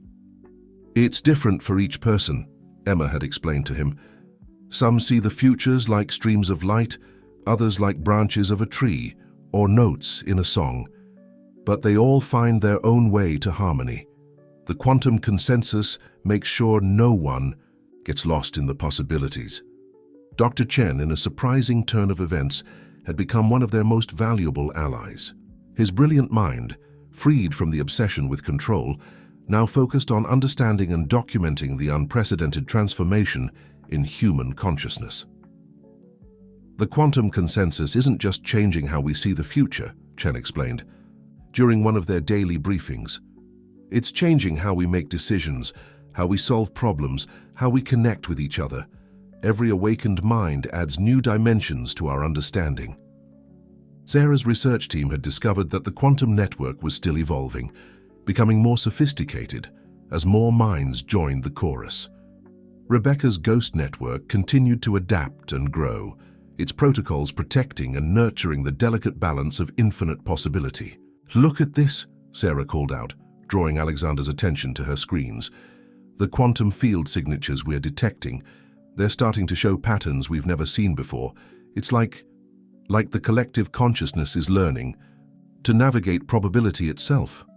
Alexander moved to study the data, his residual neural interface connection allowing him to sense the subtle shifts in the quantum chorus. "Your mother theorized about this," he said softly. "She called it probability engineering, the ability to not just see possible futures, but to understand how to guide them naturally without force." Emma appeared beside them, her quiet steps belying her growing presence. "It's more than that," she said, her eyes distant with quantum sight. "We're learning to dance with chance, to work with uncertainty instead of against it. The futures aren't just possibilities anymore. They're opportunities." The girl's words were proved true in unexpected ways. Around the world, awakened individuals began using their abilities not to predict or control, but to understand and adapt. Emergency response teams with modified members saved lives by perceiving and preventing accidents before they happened. Research teams achieved breakthroughs by exploring multiple theoretical approaches simultaneously through the quantum consensus. But perhaps most remarkably, the ability to perceive multiple futures had begun to change how people related to each other. When you could see the many possible outcomes of your actions, the impact of your choices on others became impossible to ignore. "It's changing us," Chen observed one evening, watching the sunset through the quantum shimmering air. "Not just our abilities, but our empathy, our understanding. When you can see all the ways a moment could unfold, you naturally want to nurture the best possibilities." The transformation wasn't without its challenges. Some people, overwhelmed by their awakening abilities, needed time and support to adjust. Others, particularly those in positions of power, feared the implications of a world where probability itself could be perceived and understood. "We're receiving reports of government inquiries," Sarah said, checking her messages. "They want to understand what's happening, to quantify and possibly regulate it." Alexander smiled, remembering Rebecca's foresight. "Show them the data your mother prepared. The quantum consensus isn't something that can be controlled or contained. It's a natural evolution of human consciousness. We're just the gardeners, tending to its growth." Emma, who had been quiet, for a moment suddenly laughed, a sound of pure joy that drew everyone's attention. "Oh, you should see what's coming," she said, her eyes sparkling with quantum light. "The next phase is about to begin. Rebecca's final gift. It's more beautiful than any of us imagined." Before they could ask what she meant, the quantum chorus shifted, revealing new dimensions of possibility that took their breath away. The infinite garden was about to bloom in ways that would redefine not just the future, but the very nature of human potential itself. The quantum chorus's evolution took an unexpected turn when children around the world began showing signs of natural quantum perception. Unlike the modified individuals, these children were born with an innate ability to see and understand multiple possibilities. The discovery sent ripples through both the scientific community and the growing network of awakened minds. "It's not just genetic," Sarah explained, reviewing the latest research data. "The quantum consensus is somehow affecting human consciousness at a fundamental level. These children are being born into a world where multiple futures are part of the natural order." Emma spent much of her time with these quantum-native children, her own abilities allowing her to understand their unique perspective. "They see it all so clearly," she told Alexander one afternoon, watching a group of young ones playing in the Tech Vision building's newly created quantum garden. For them, there's no separation between what is and what could be. It's all one beautiful dance. The quantum garden itself was a marvel, a space where the quantum consensus manifested in visible ways, creating an environment that responded to consciousness and possibility. Plants grew in patterns that reflected probable futures, and the very air shimmered with potential. "Rebecca would have loved this," Alexander said softly, watching a young girl guide a flower through multiple growth patterns simultaneously. "She always said that the future would belong to those who could embrace uncertainty as a gift." Dr. Chen, who had become the project's lead researcher, approached with excitement in his eyes. "Alexander, you need to see this." He pulled up a holographic display showing complex quantum field measurements. "The consensus isn't just growing, it's evolving, creating new forms of quantum entanglement we've never seen before." Sarah joined them, adding her own findings to the display. "It's like the network is developing its own consciousness," she said, "not replacing individual minds, but creating new ways for them to connect and collaborate. Mom's protocols are still active, but they're becoming something more. A framework for human evolution," Chen mused, his old hunger for control now transformed into wonder. "Not forced or directed, but natural and free." Emma, who had been listening quietly, suddenly turned her attention to the quantum garden's center. A new pattern was forming in the air, a complex dance of possibility and consciousness that even the most experienced observers found beautiful and strange. "It's starting," she announced, her voice carrying through both physical and quantum space. The next phase Rebecca prepared for. The garden isn't just growing, it's reaching out. As if in response to her words, the quantum chorus shifted, revealing new layers of connection and possibility. Through their various levels of perception, they all felt it, the network extending beyond traditional boundaries, touching minds and realities in ways they had only begun to understand. "The quantum consensus," Sarah breathed, watching the readings on her tablet. "It's not just connecting people anymore, it's connecting everything. Consciousness, probability, even time itself." Alexander felt it through his residual neural interface connection, a vast expansion of possibility and potential. This is what Rebecca saw, he realized, not just a new way of seeing the future, but a new stage of human development, a way for consciousness to explore its full potential. The children in the quantum garden had stopped their play, their young minds naturally attuning to the shift in reality. One small boy, no more than 6, pointed to the shimmering patterns in the air. "Look," he said simply, "the doors are opening." Emma smiled, understanding flowing through her quantum perception. "He's right," she said. "What we did here, what Rebecca started, it was just the beginning. The quantum consensus isn't just about seeing futures anymore, it's about exploring the full spectrum of what consciousness can be." Dr. Chen's instruments were recording unprecedented levels of quantum coherence. "The field stability is perfect," he reported with amazement.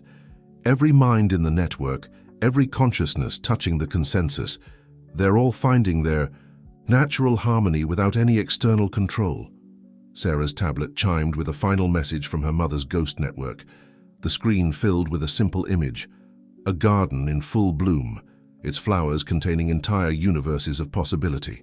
Within each petal, she knew, Sarah whispered, tears in her eyes. She knew that once we learned to see all futures, we'd naturally learn to love them all, to nurture every possibility, every potential, every dream. Alexander watched as the quantum garden continued, its mysterious transformation, his heart full of pride and wonder. The future hadn't just been changed, it had been liberated. And in that liberation, humanity had found not chaos, but a new kind of order. Not control, but harmony.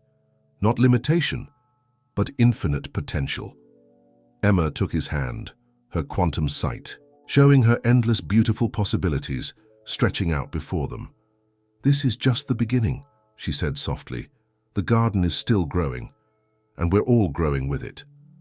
1 month after the quantum awakening, the Tech Vision building had transformed into something beyond its original corporate purpose. The once sterile offices now pulsed with quantum energy, each floor dedicated to understanding and nurturing the expanding consciousness that connected them all. But it was the discovery in the quantum garden that changed everything once again.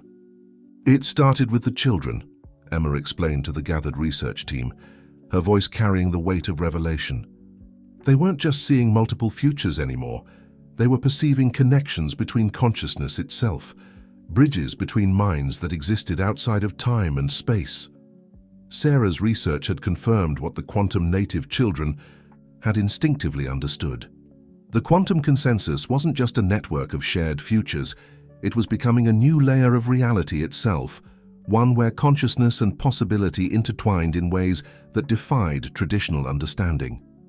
"Look at these patterns," she said, displaying the latest data from the quantum garden.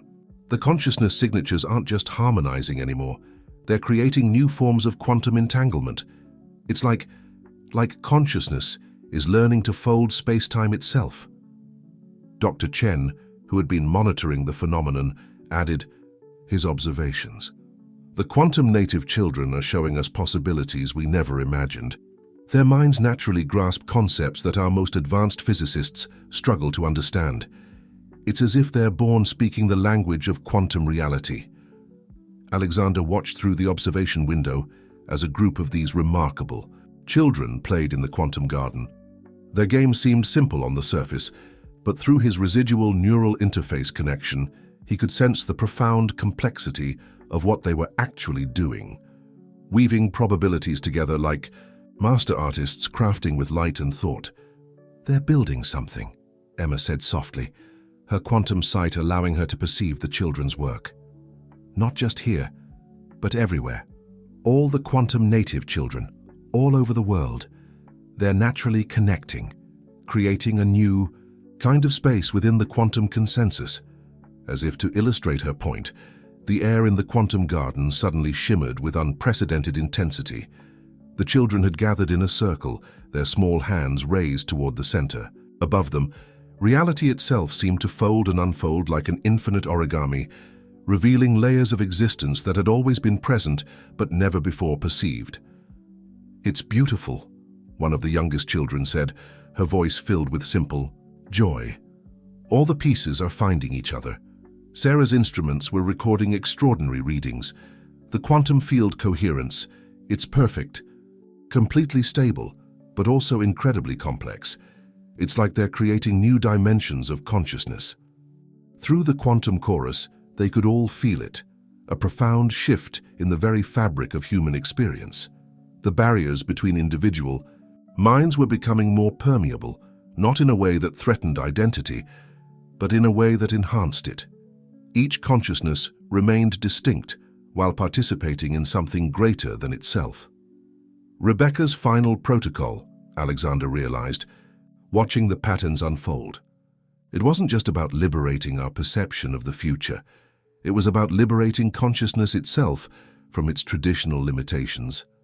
Dr. Chen nodded, his scientific mind racing to understand what they were witnessing. The quantum consensus isn't just a network anymore. It's becoming a new stage of human evolution. These children are showing us what consciousness can truly be when it's free to explore all possibilities. Emma moved to join the children in the garden, her own quantum perception naturally aligning with their work. "They're creating doorways," she explained, her voice carrying through both physical and quantum space. Not just between futures, but between states of being, between ways of existing and understanding. As they watched, the children's quantum weaving began to take more definite form. The space above their circle stabilized into something that defied ordinary description, a window into quantum reality itself, where consciousness and possibility danced together in endless patterns. "Mom knew," Sarah whispered, tears in her eyes as she reviewed her mother's final notes. "She knew that once we learned to see all futures, we'd naturally begin to see beyond them, to perceive the deeper reality that connects everything." Alexander felt a familiar presence in the quantum chorus, Rebecca's consciousness, preserved in the protocol she had created, witnessing the fulfillment of her greatest hopes. The infinite garden she had envisioned wasn't just growing, it was transcending its original purpose, becoming a bridge to new frontiers of human potential. Through the quantum consensus, they could sense similar revelations occurring around the world. Other quantum gardens were blooming, other children were weaving their beautiful patterns, other minds were awakening to the vast possibilities that had always existed just beyond ordinary perception. Emma turned from the children's circle, her eyes shining with the light of quantum understanding. "This is what the future really looks like," she said softly.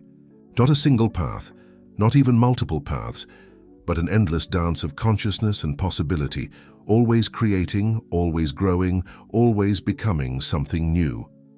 And in the quantum garden, reality continued to unfold like a flower blooming in infinite dimensions, revealing new wonders with each passing moment. The quantum native children's discovery had opened doors that could never be closed, not that anyone wanted to close them. As understanding of the new quantum reality spread, humanity began to experience existence in ways that would have seemed impossible just months before. The Tech Vision building, once a symbol of technological ambition, had become a nexus of consciousness exploration. "Each quantum garden is like a seed," Emma explained, during a global conference that connected awakened minds across continents. "And they're all growing together, creating spaces where consciousness can explore its full potential." The conference itself was unlike any gathering in human history. While some participants were physically present in various quantum gardens around the world, their consciousness connected through the quantum consensus in ways that transcended traditional communication. Ideas and understanding flowed like water, each mind contributing to a greater harmony of thought and possibility. Sarah, who had been coordinating research teams globally, presented their latest findings. "The quantum native children aren't just perceiving multiple futures," she explained, her consciousness reaching through the consensus to share direct understanding. "They're teaching us how to perceive the underlying fabric of reality itself, the quantum dance that connects all consciousness." Dr. Chen, who had once sought to control such perceptions, now devoted himself to understanding them.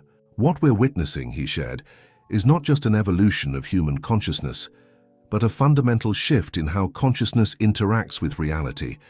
The children show us that the barriers we perceived between mind and universe were always illusions." Alexander watched as participants from quantum gardens in Tokyo, London, São Paulo, and dozens of other locations shared their experiences and insights. Through his residual neural interface connection, he could sense the growing complexity and beauty of the quantum consensus. It was becoming something Rebecca had glimpsed but never fully described, a new layer of human experience where thought and reality danced as equal partners. In the original quantum garden, a group of children had gathered to demonstrate what they called probability weaving, the art of consciously guiding quantum possibilities toward harmony. Their work manifested as beautiful patterns in the air, each thread of probability shimmering with potential. "They're not just seeing the futures," Emma observed, her voice filled with wonder. "They're showing us how all possibilities are connected, how consciousness itself shapes the dance of reality. Through the quantum consensus, they could all perceive it, the intricate web of connections that had always existed between mind and matter, between thought and possibility, between individual consciousness and the greater whole. The children moved through these connections with natural grace, their quantum native perception unclouded by traditional limitations. "Look," one of the young ones called out, pointing to a particularly complex pattern forming above their circle. "The doors are getting bigger." Sarah's instruments confirmed what they could all sense.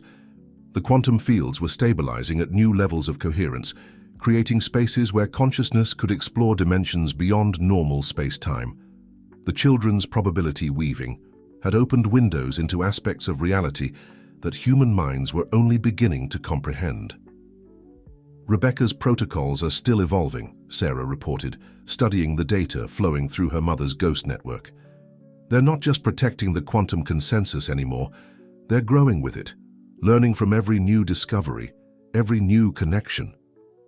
Dr. Chen, watching the children work, shook his head in amazement. "We thought we were creating tools to enhance human consciousness," he said softly. "Instead, we were building bridges to our own evolution. These children, they're not using the quantum consensus.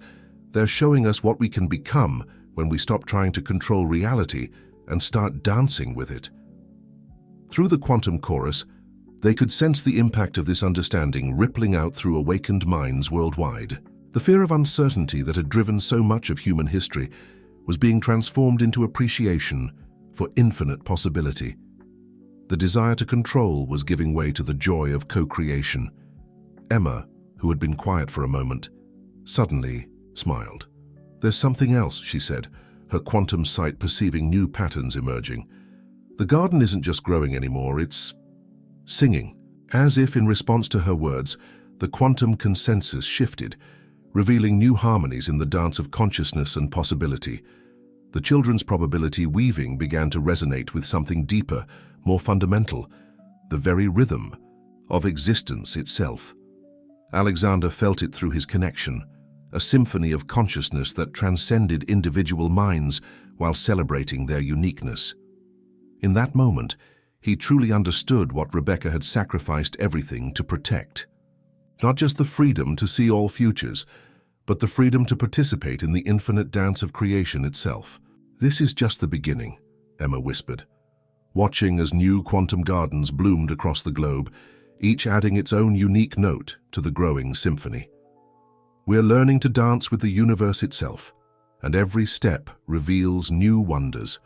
In quantum gardens around the world, consciousness continued to evolve, explore, and expand, guided by the intuitive wisdom of quantum native children and protected by the legacy of a woman who had dared to dream of infinite possibilities. The future hadn't just been changed, it had been set free to dance its own eternal dance. 3 months after the quantum awakening, Alexander found himself standing in Rebecca's old home office, now transformed by the quantum energies that permeated every corner of their world. Sarah had discovered more of her mother's research hidden in this room, protected by quantum encryption that only now, with their evolved understanding, they could fully access.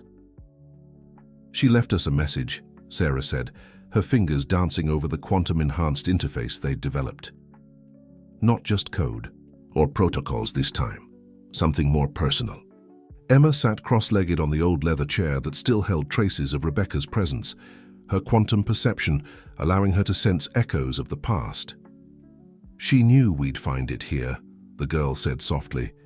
"She knew we'd need it when the next phase began."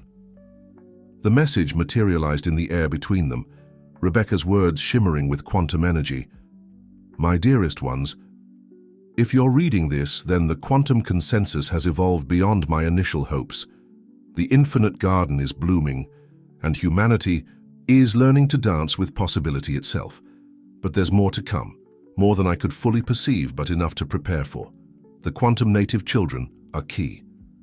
Their natural ability to weave probability isn't just a new form of perception, It's a bridge to understanding consciousness itself.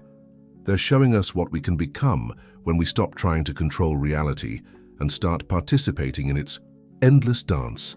Alexander, my love, I knew you would find your way back to what truly matters. Your technology was never meant to control the future, but to help us understand our place in the infinite dance of creation. Sarah, my brilliant daughter, you've carried my legacy further than I could have imagined. The research you're doing now isn't just science. It's helping humanity evolve into something beautiful and free. And to the special child who helped make this possible, yes, I knew about you. I saw you in the quantum possibilities, though I never knew your name would be Emma. Your gift isn't just seeing futures, it's helping others see the beauty in all possibilities.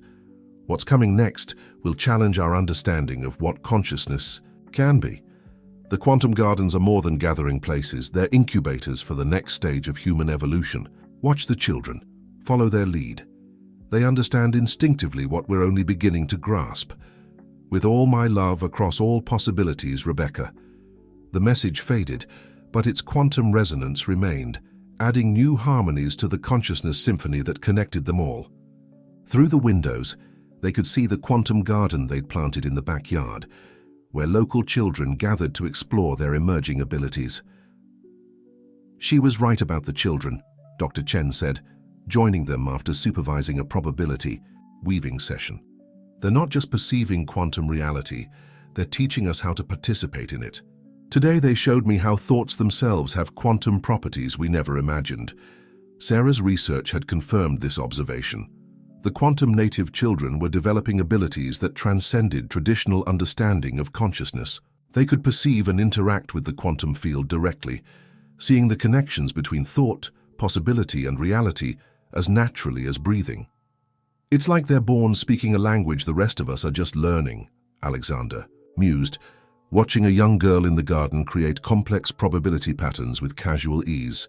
Every day they show us new aspects of what consciousness can be.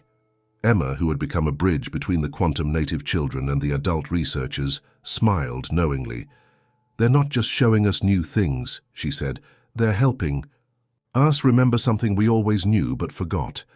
The quantum consensus isn't teaching us anything new. It's helping us recognize what was always there. Through his residual neural interface connection, Alexander could sense the truth in her words. The quantum reality they were exploring wasn't separate from ordinary existence. It was the deeper layer that had always connected everything. The children simply saw it clearly, without the filters and limitations that adults had learned to accept. Look, Sarah called out, pointing to new data flowing across her screens. The quantum gardens around the world, they're synchronizing in new ways. The probability patterns the children are weaving, they're creating something bigger than we realized. They all felt it through the quantum consensus, a new level of harmony emerging in the global consciousness network. The children's innocent exploration was leading humanity toward understanding that transcended traditional boundaries between mind and matter, between individual and collective, between possibility and reality. Rebecca knew, Alexander said, softly, touching the quantum traces his wife had left in the room. She knew that liberating our perception of the future would lead to liberating consciousness itself. The infinite garden isn't just about seeing all possibilities, it's about participating in the very dance of creation. Emma stood, her eyes shining with quantum light. And now, she said, the dance is about to change again. Can you feel it? The next movement is beginning. Through the quantum chorus that connected them all, they could indeed sense it, a new symphony of consciousness emerging, guided by the natural wisdom of children who had never learned to doubt the infinite possibilities of existence. The future wasn't just unfolding anymore, it was inviting them to join its eternal dance. The synchronization of global quantum gardens revealed something extraordinary, a pattern of consciousness so vast and beautiful that it took their breath away. The quantum native children had been unconsciously working together across continents, their probability weaving, creating a tapestry of possibility that encompassed the entire planet. It's like a living mandala, Sarah explained during an emergency conference that connected quantum gardens worldwide. Each local pattern the children create is part of a larger design, and that design it's changing something fundamental about how consciousness interacts with reality.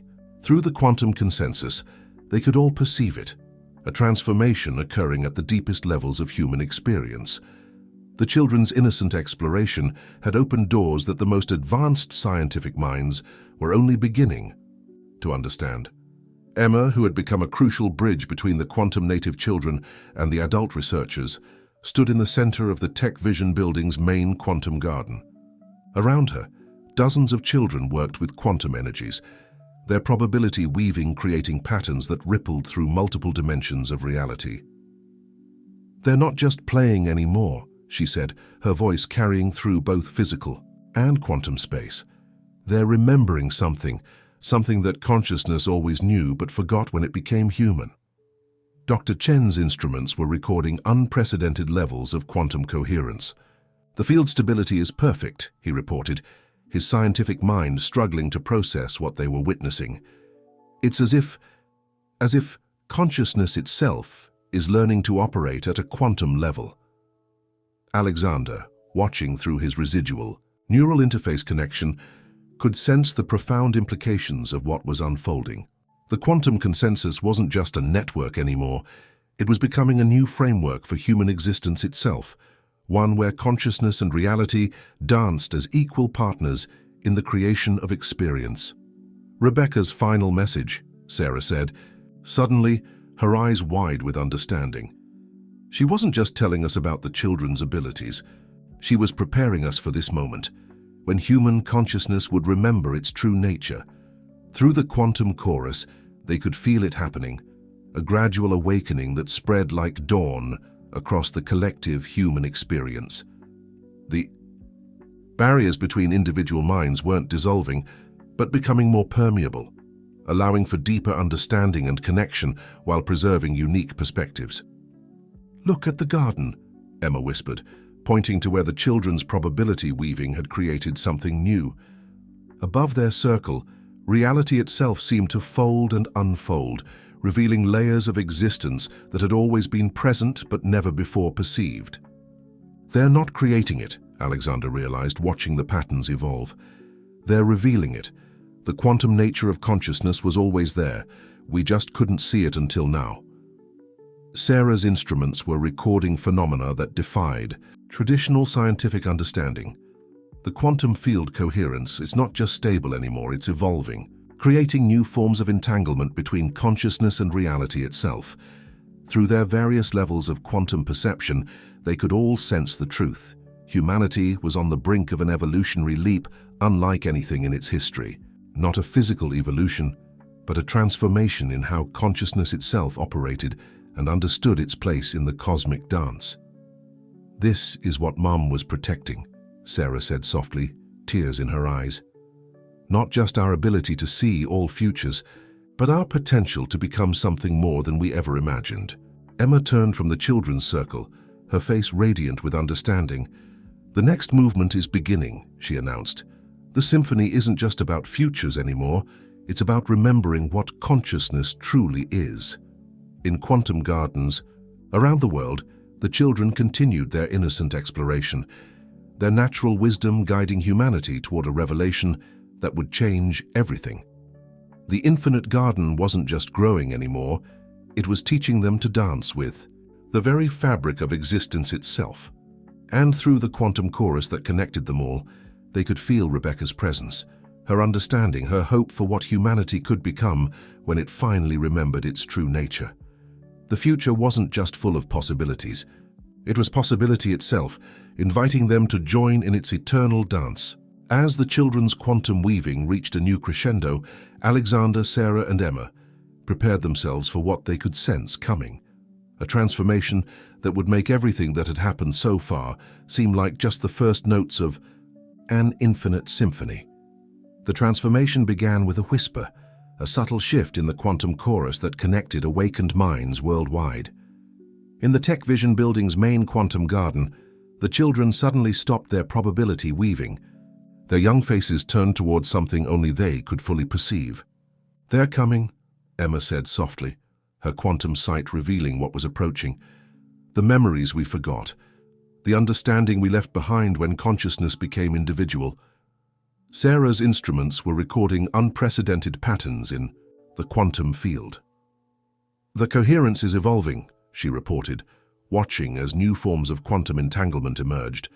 "It's like reality itself is remembering something along with us." Through his residual neural interface connection, Alexander could sense it, a vast awakening that touched every mind connected to the quantum consensus. Images and understanding flowed through the collective consciousness, ancient wisdom not learned but remembered, knowledge that had always been part of them, but forgotten in the long journey of human evolution. "Look at the children," Dr. Chen Chu called out, his scientific detachment giving way to wonder. The quantum-native children had formed a circle in the garden's center, their hands linked, their consciousness naturally attuning to the emerging remembrance. "We used to know," one of the youngest said, her voice carrying both innocence and ancient wisdom. "Before we were separate, before we forgot how to dance with everything." Through the quantum chorus, they could all feel what she meant. The separation between consciousness and reality, between observer and observed, between possibility and actuality. It had all been a necessary illusion, a temporary forgetting that had allowed individual awareness to develop and grow. "Rebecca understood," Sarah whispered, reviewing her mother's final protocols with new insight. She knew the quantum consensus wasn't just about connecting minds or seeing futures. It was about remembering our true nature. Emma moved to join the children's circle, her own consciousness bridging the gap between their natural wisdom and the awakening understanding of the adults. As she took her place, the quantum field around them began to sing with new harmonies. "It's not just human consciousness," she explained, her voice resonating through multiple levels of reality. "Everything is conscious in its own way. The quantum field, probability itself, the dance of particles and possibilities, it's all part of one great symphony of being. We just forgot how to hear it." Alexander watched in awe as the children's simple circle became a focal point for something vast and beautiful. Through their innocent acceptance of all possibilities, they were helping humanity remember what it had always known at the deepest levels of existence. "The quantum gardens," Dr. Chen said, checking readings from around the world. "They're all synchronizing. The children everywhere, they're all part of the same remembering." Sarah's tablet displayed an ever-evolving stream of data as Rebecca's ghost network adapted to the transformation. Mom's protocols, they're not just evolving anymore. They're becoming something else, something she prepared for but couldn't fully describe. Through the quantum consensus, they could sense it happening everywhere, awakened minds beginning to remember their true nature, their connection to the infinite dance of existence. The barriers between individual consciousness weren't dissolving, but becoming transparent, revealing the deeper unity that had always existed beneath the surface of separation. "It feels like waking up," one of the adult researchers said, tears streaming down his face. "Like remembering who we really are." Emma turned from the children's circle, her eyes shining with the light of multiple realities. "This is what your wife saw," she told Alexander. "Not just the potential for humanity to evolve, but the moment when we would remember that we were never really separate. That consciousness itself is just another way the universe dances." The quantum garden bloomed with new patterns as the remembering continued to unfold. Reality itself seemed to become more fluid, more responsive to the collective dance of consciousness. That was awakening to its true nature. "The next movement isn't just beginning," Emma announced, her voice carrying the wisdom of both child and ancient. "It's remembering itself into being, and we're all part of its song." Through the quantum chorus that connected them all, they could feel the truth of her words. The future wasn't something to be seen or predicted anymore. It was something they were all creating together, a grand symphony of consciousness remembering how to dance with infinity itself. And somewhere in the quantum field that held them all, Rebecca's understanding continued to guide them toward a transformation that would redefine not just human consciousness, but the very nature of reality itself. The remembering spread through The quantum consensus, like dawn breaking across an infinite horizon. In quantum gardens around the world, people began to experience reality in ways that transcended all previous understanding. The children, with their natural quantum perception, led the way into this new awareness with innocent joy. "It's not just about seeing all possibilities anymore," Emma explained, as she guided a group of newly awakened minds through the experience. "It's about remembering that we are possibility itself, taking form to explore and create." Sarah's research team had discovered that the transformation wasn't limited to human consciousness. The quantum field itself was responding to the collective remembering, creating new forms of interaction between mind and reality that defied traditional physics. "Look at this," she said, displaying readings from quantum gardens across the globe. The coherence patterns aren't just stable, they're creative. Consciousness isn't just observing quantum reality anymore, it's participating in its very formation. Through his neural interface connection, Alexander could sense the profound truth in her words. The barrier between observer and observed, between consciousness and reality, was revealing itself to be what Rebecca had always suspected, a temporary construct that had served its purpose in human evolution. "The children understand it naturally," Dr. Chen observed, watching as young ones in the quantum garden played with possibilities as easily as they once played with toys. For them, there's no separation between imagination and reality, between thought and creation.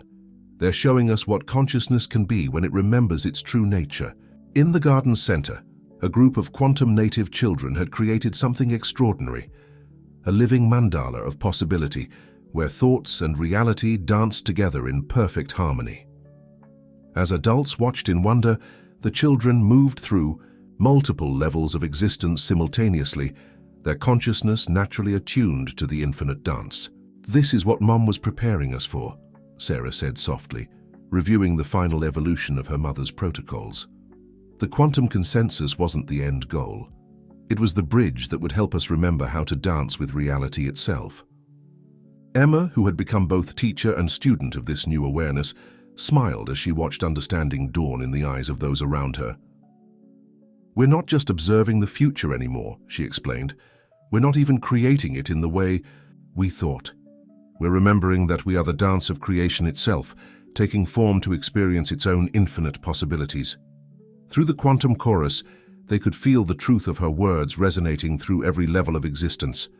The separation between individual minds remained, but it had become transparent, revealing the deeper unity that had always existed beneath the illusion of division. "Look," one of the children called out, pointing to where reality itself seemed to shimmer with new potential. "The doors are all open now, we can dance anywhere." Alexander watched in awe as the quantum garden transformed into something beyond physical space, a nexus where consciousness and reality created together in endless harmony. Through his connection to the quantum field, he could sense Rebecca's presence more strongly than ever, her understanding woven into the very fabric of this transformation. "She knew," he whispered, tears of joy streaming down his face. "She knew that once we remembered, everything would change, not just our future, but our understanding of what we truly are." Dr. Chen's instruments were recording phenomena that transcended scientific explanation. The quantum field, it's not just responding to consciousness anymore. It's revealing itself to be consciousness in another form. Everything we thought we knew about reality was just the beginning, Emma finished, her voice carrying the wisdom of both child and universe. "We're not just remembering who we are, we're remembering what reality is, a dance of infinite possibility, taking form through the joy of exploration and creation."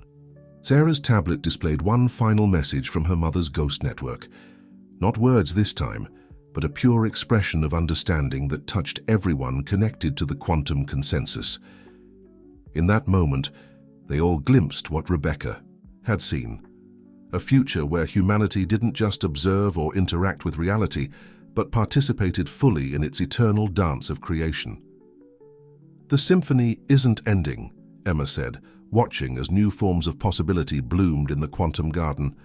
"It's just beginning to play its true song, and we're all invited to dance. Through the quantum chorus that connected them all, they could feel the truth. They were not just witnesses to a transformation, but active participants in reality's own awakening to new possibilities. The future wasn't something to be predicted or created anymore. It was something they were all becoming together, a grand dance of consciousness remembering its infinite nature.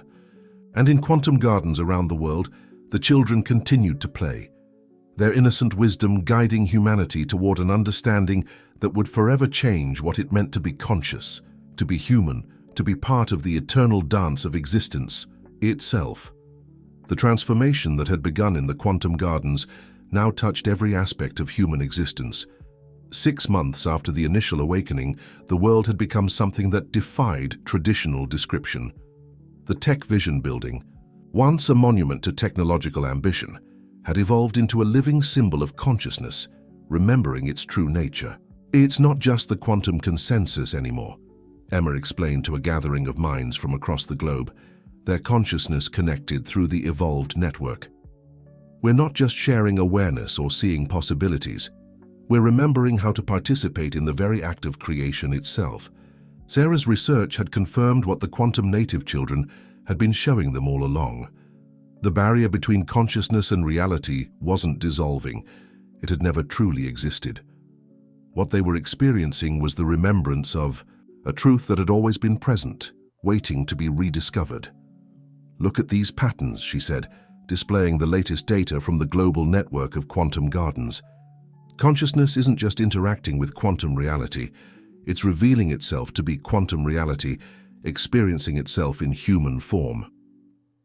Through his neural interface connection, Alexander could sense the profound beauty of this understanding. Every mind connected to the quantum consensus was beginning to remember its true nature, not as separate observers of reality, but as active participants in the eternal dance of creation. The children knew all along, Dr. Chen mused, watching a group of young ones at play in the quantum garden.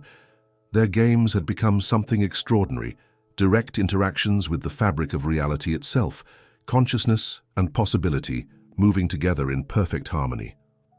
"They never forgot," Emma corrected gently. "They came in remembering what we're all remembering now. That's why they could show us the way back to understanding."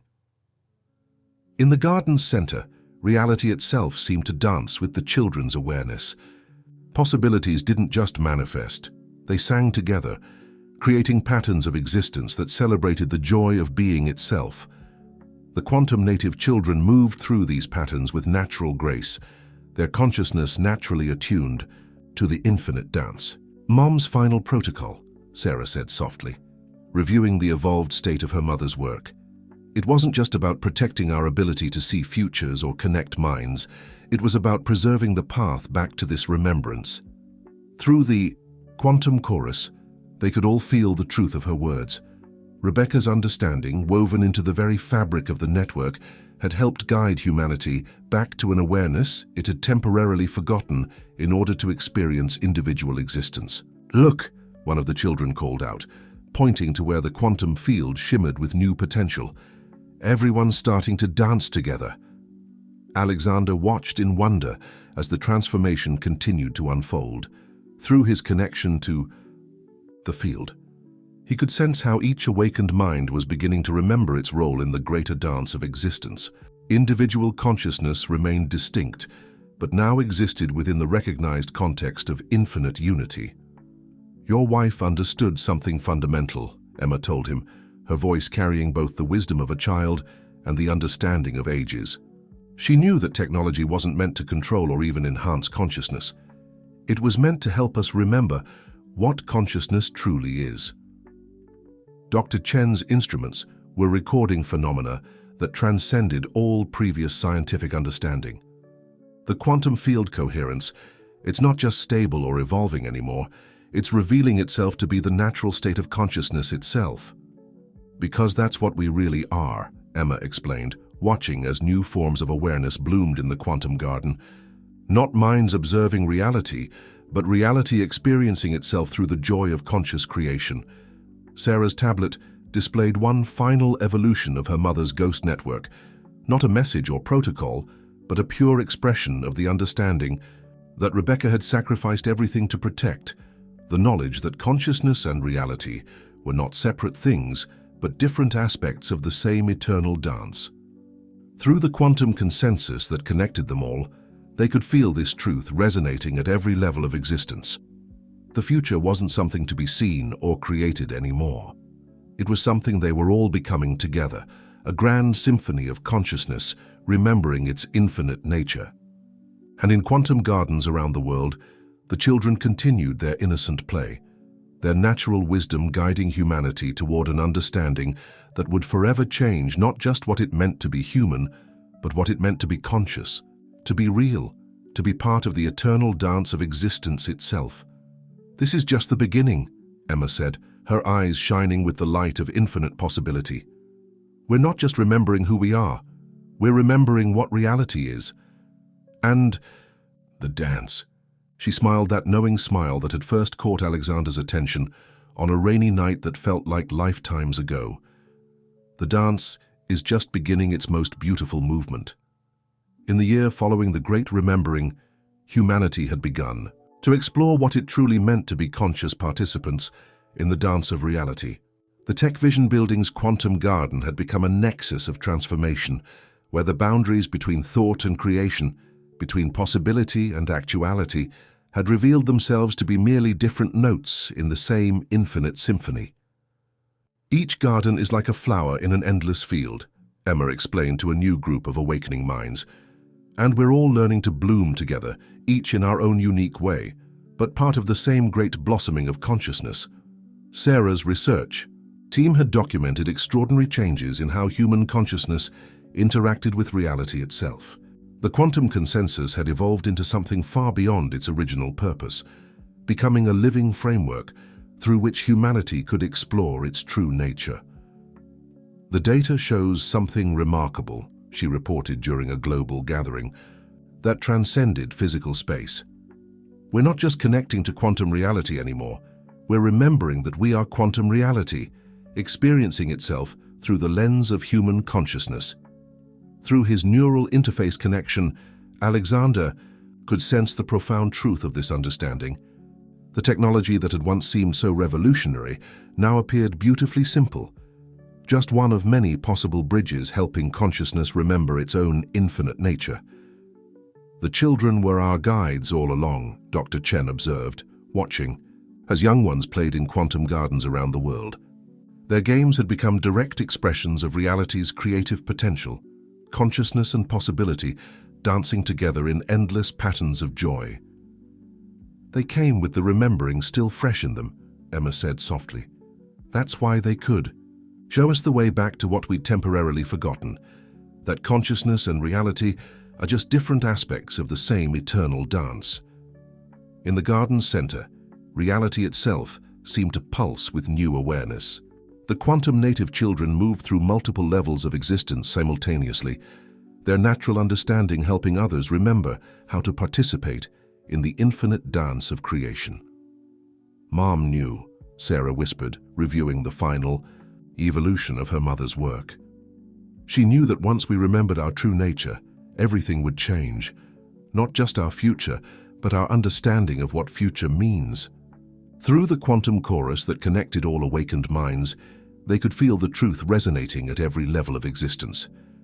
Rebecca's vision, preserved and evolved through her protocols, had helped guide humanity back to an understanding that transcended all previous limitations. "Look," one of the children called out, pointing to where the quantum field shimmered with new potential. "The dance is teaching itself new steps." Alexander watched in wonder as reality and consciousness created together in endless harmony. Through his connection to the field, he could sense how each awakened mind was discovering its own unique way of participating in the eternal dance of existence. "Your wife's gift wasn't just the technology or the protocols," Emma told him, her voice carrying the wisdom of both child and universe. "It was the courage to remember what we really are, not separate observers of reality, but reality itself, choosing to experience the joy of conscious creation." Dr. Chen's instruments recorded phenomena that defied traditional scientific understanding, but now that defiance itself seemed perfectly natural. "We're not just studying quantum reality. Anymore, he said with a smile. We're remembering how to dance with it. Sarah's tablet displayed one final evolution of the ghost network. Not a message or data, but a pure expression of the understanding that Rebecca had sacrificed everything to protect. The knowledge that consciousness and reality were never truly separate, but different movements in the same endless symphony of being. Through the quantum consensus that connected them all, they could feel this truth blooming in every corner of existence. The future wasn't something to be predicted or created anymore. It was something they were all becoming together, a grand dance of consciousness, remembering its infinite nature, and celebrating the joy of creation itself.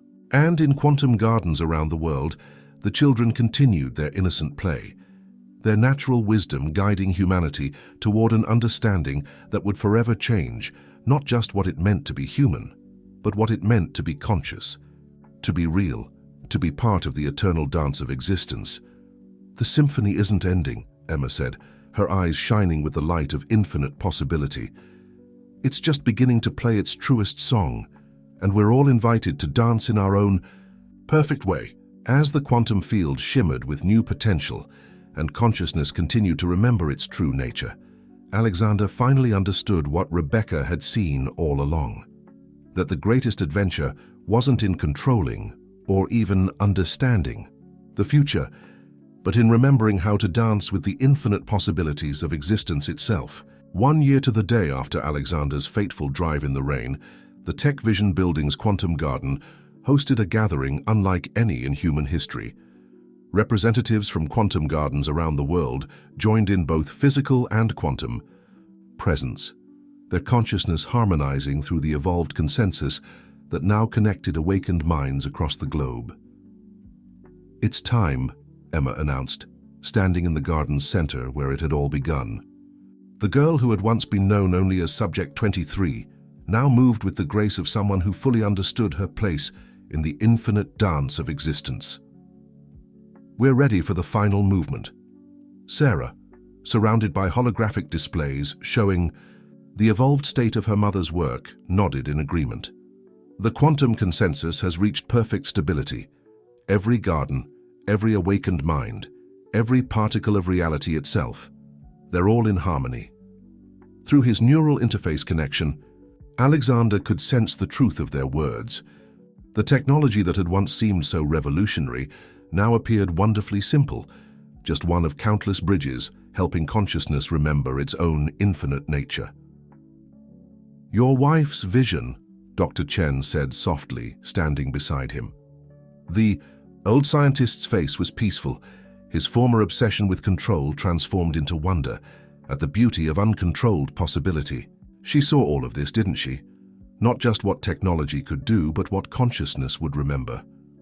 In the garden's center, the quantum native children had gathered in a circle, their natural wisdom guiding the final phase of humanity's remembering.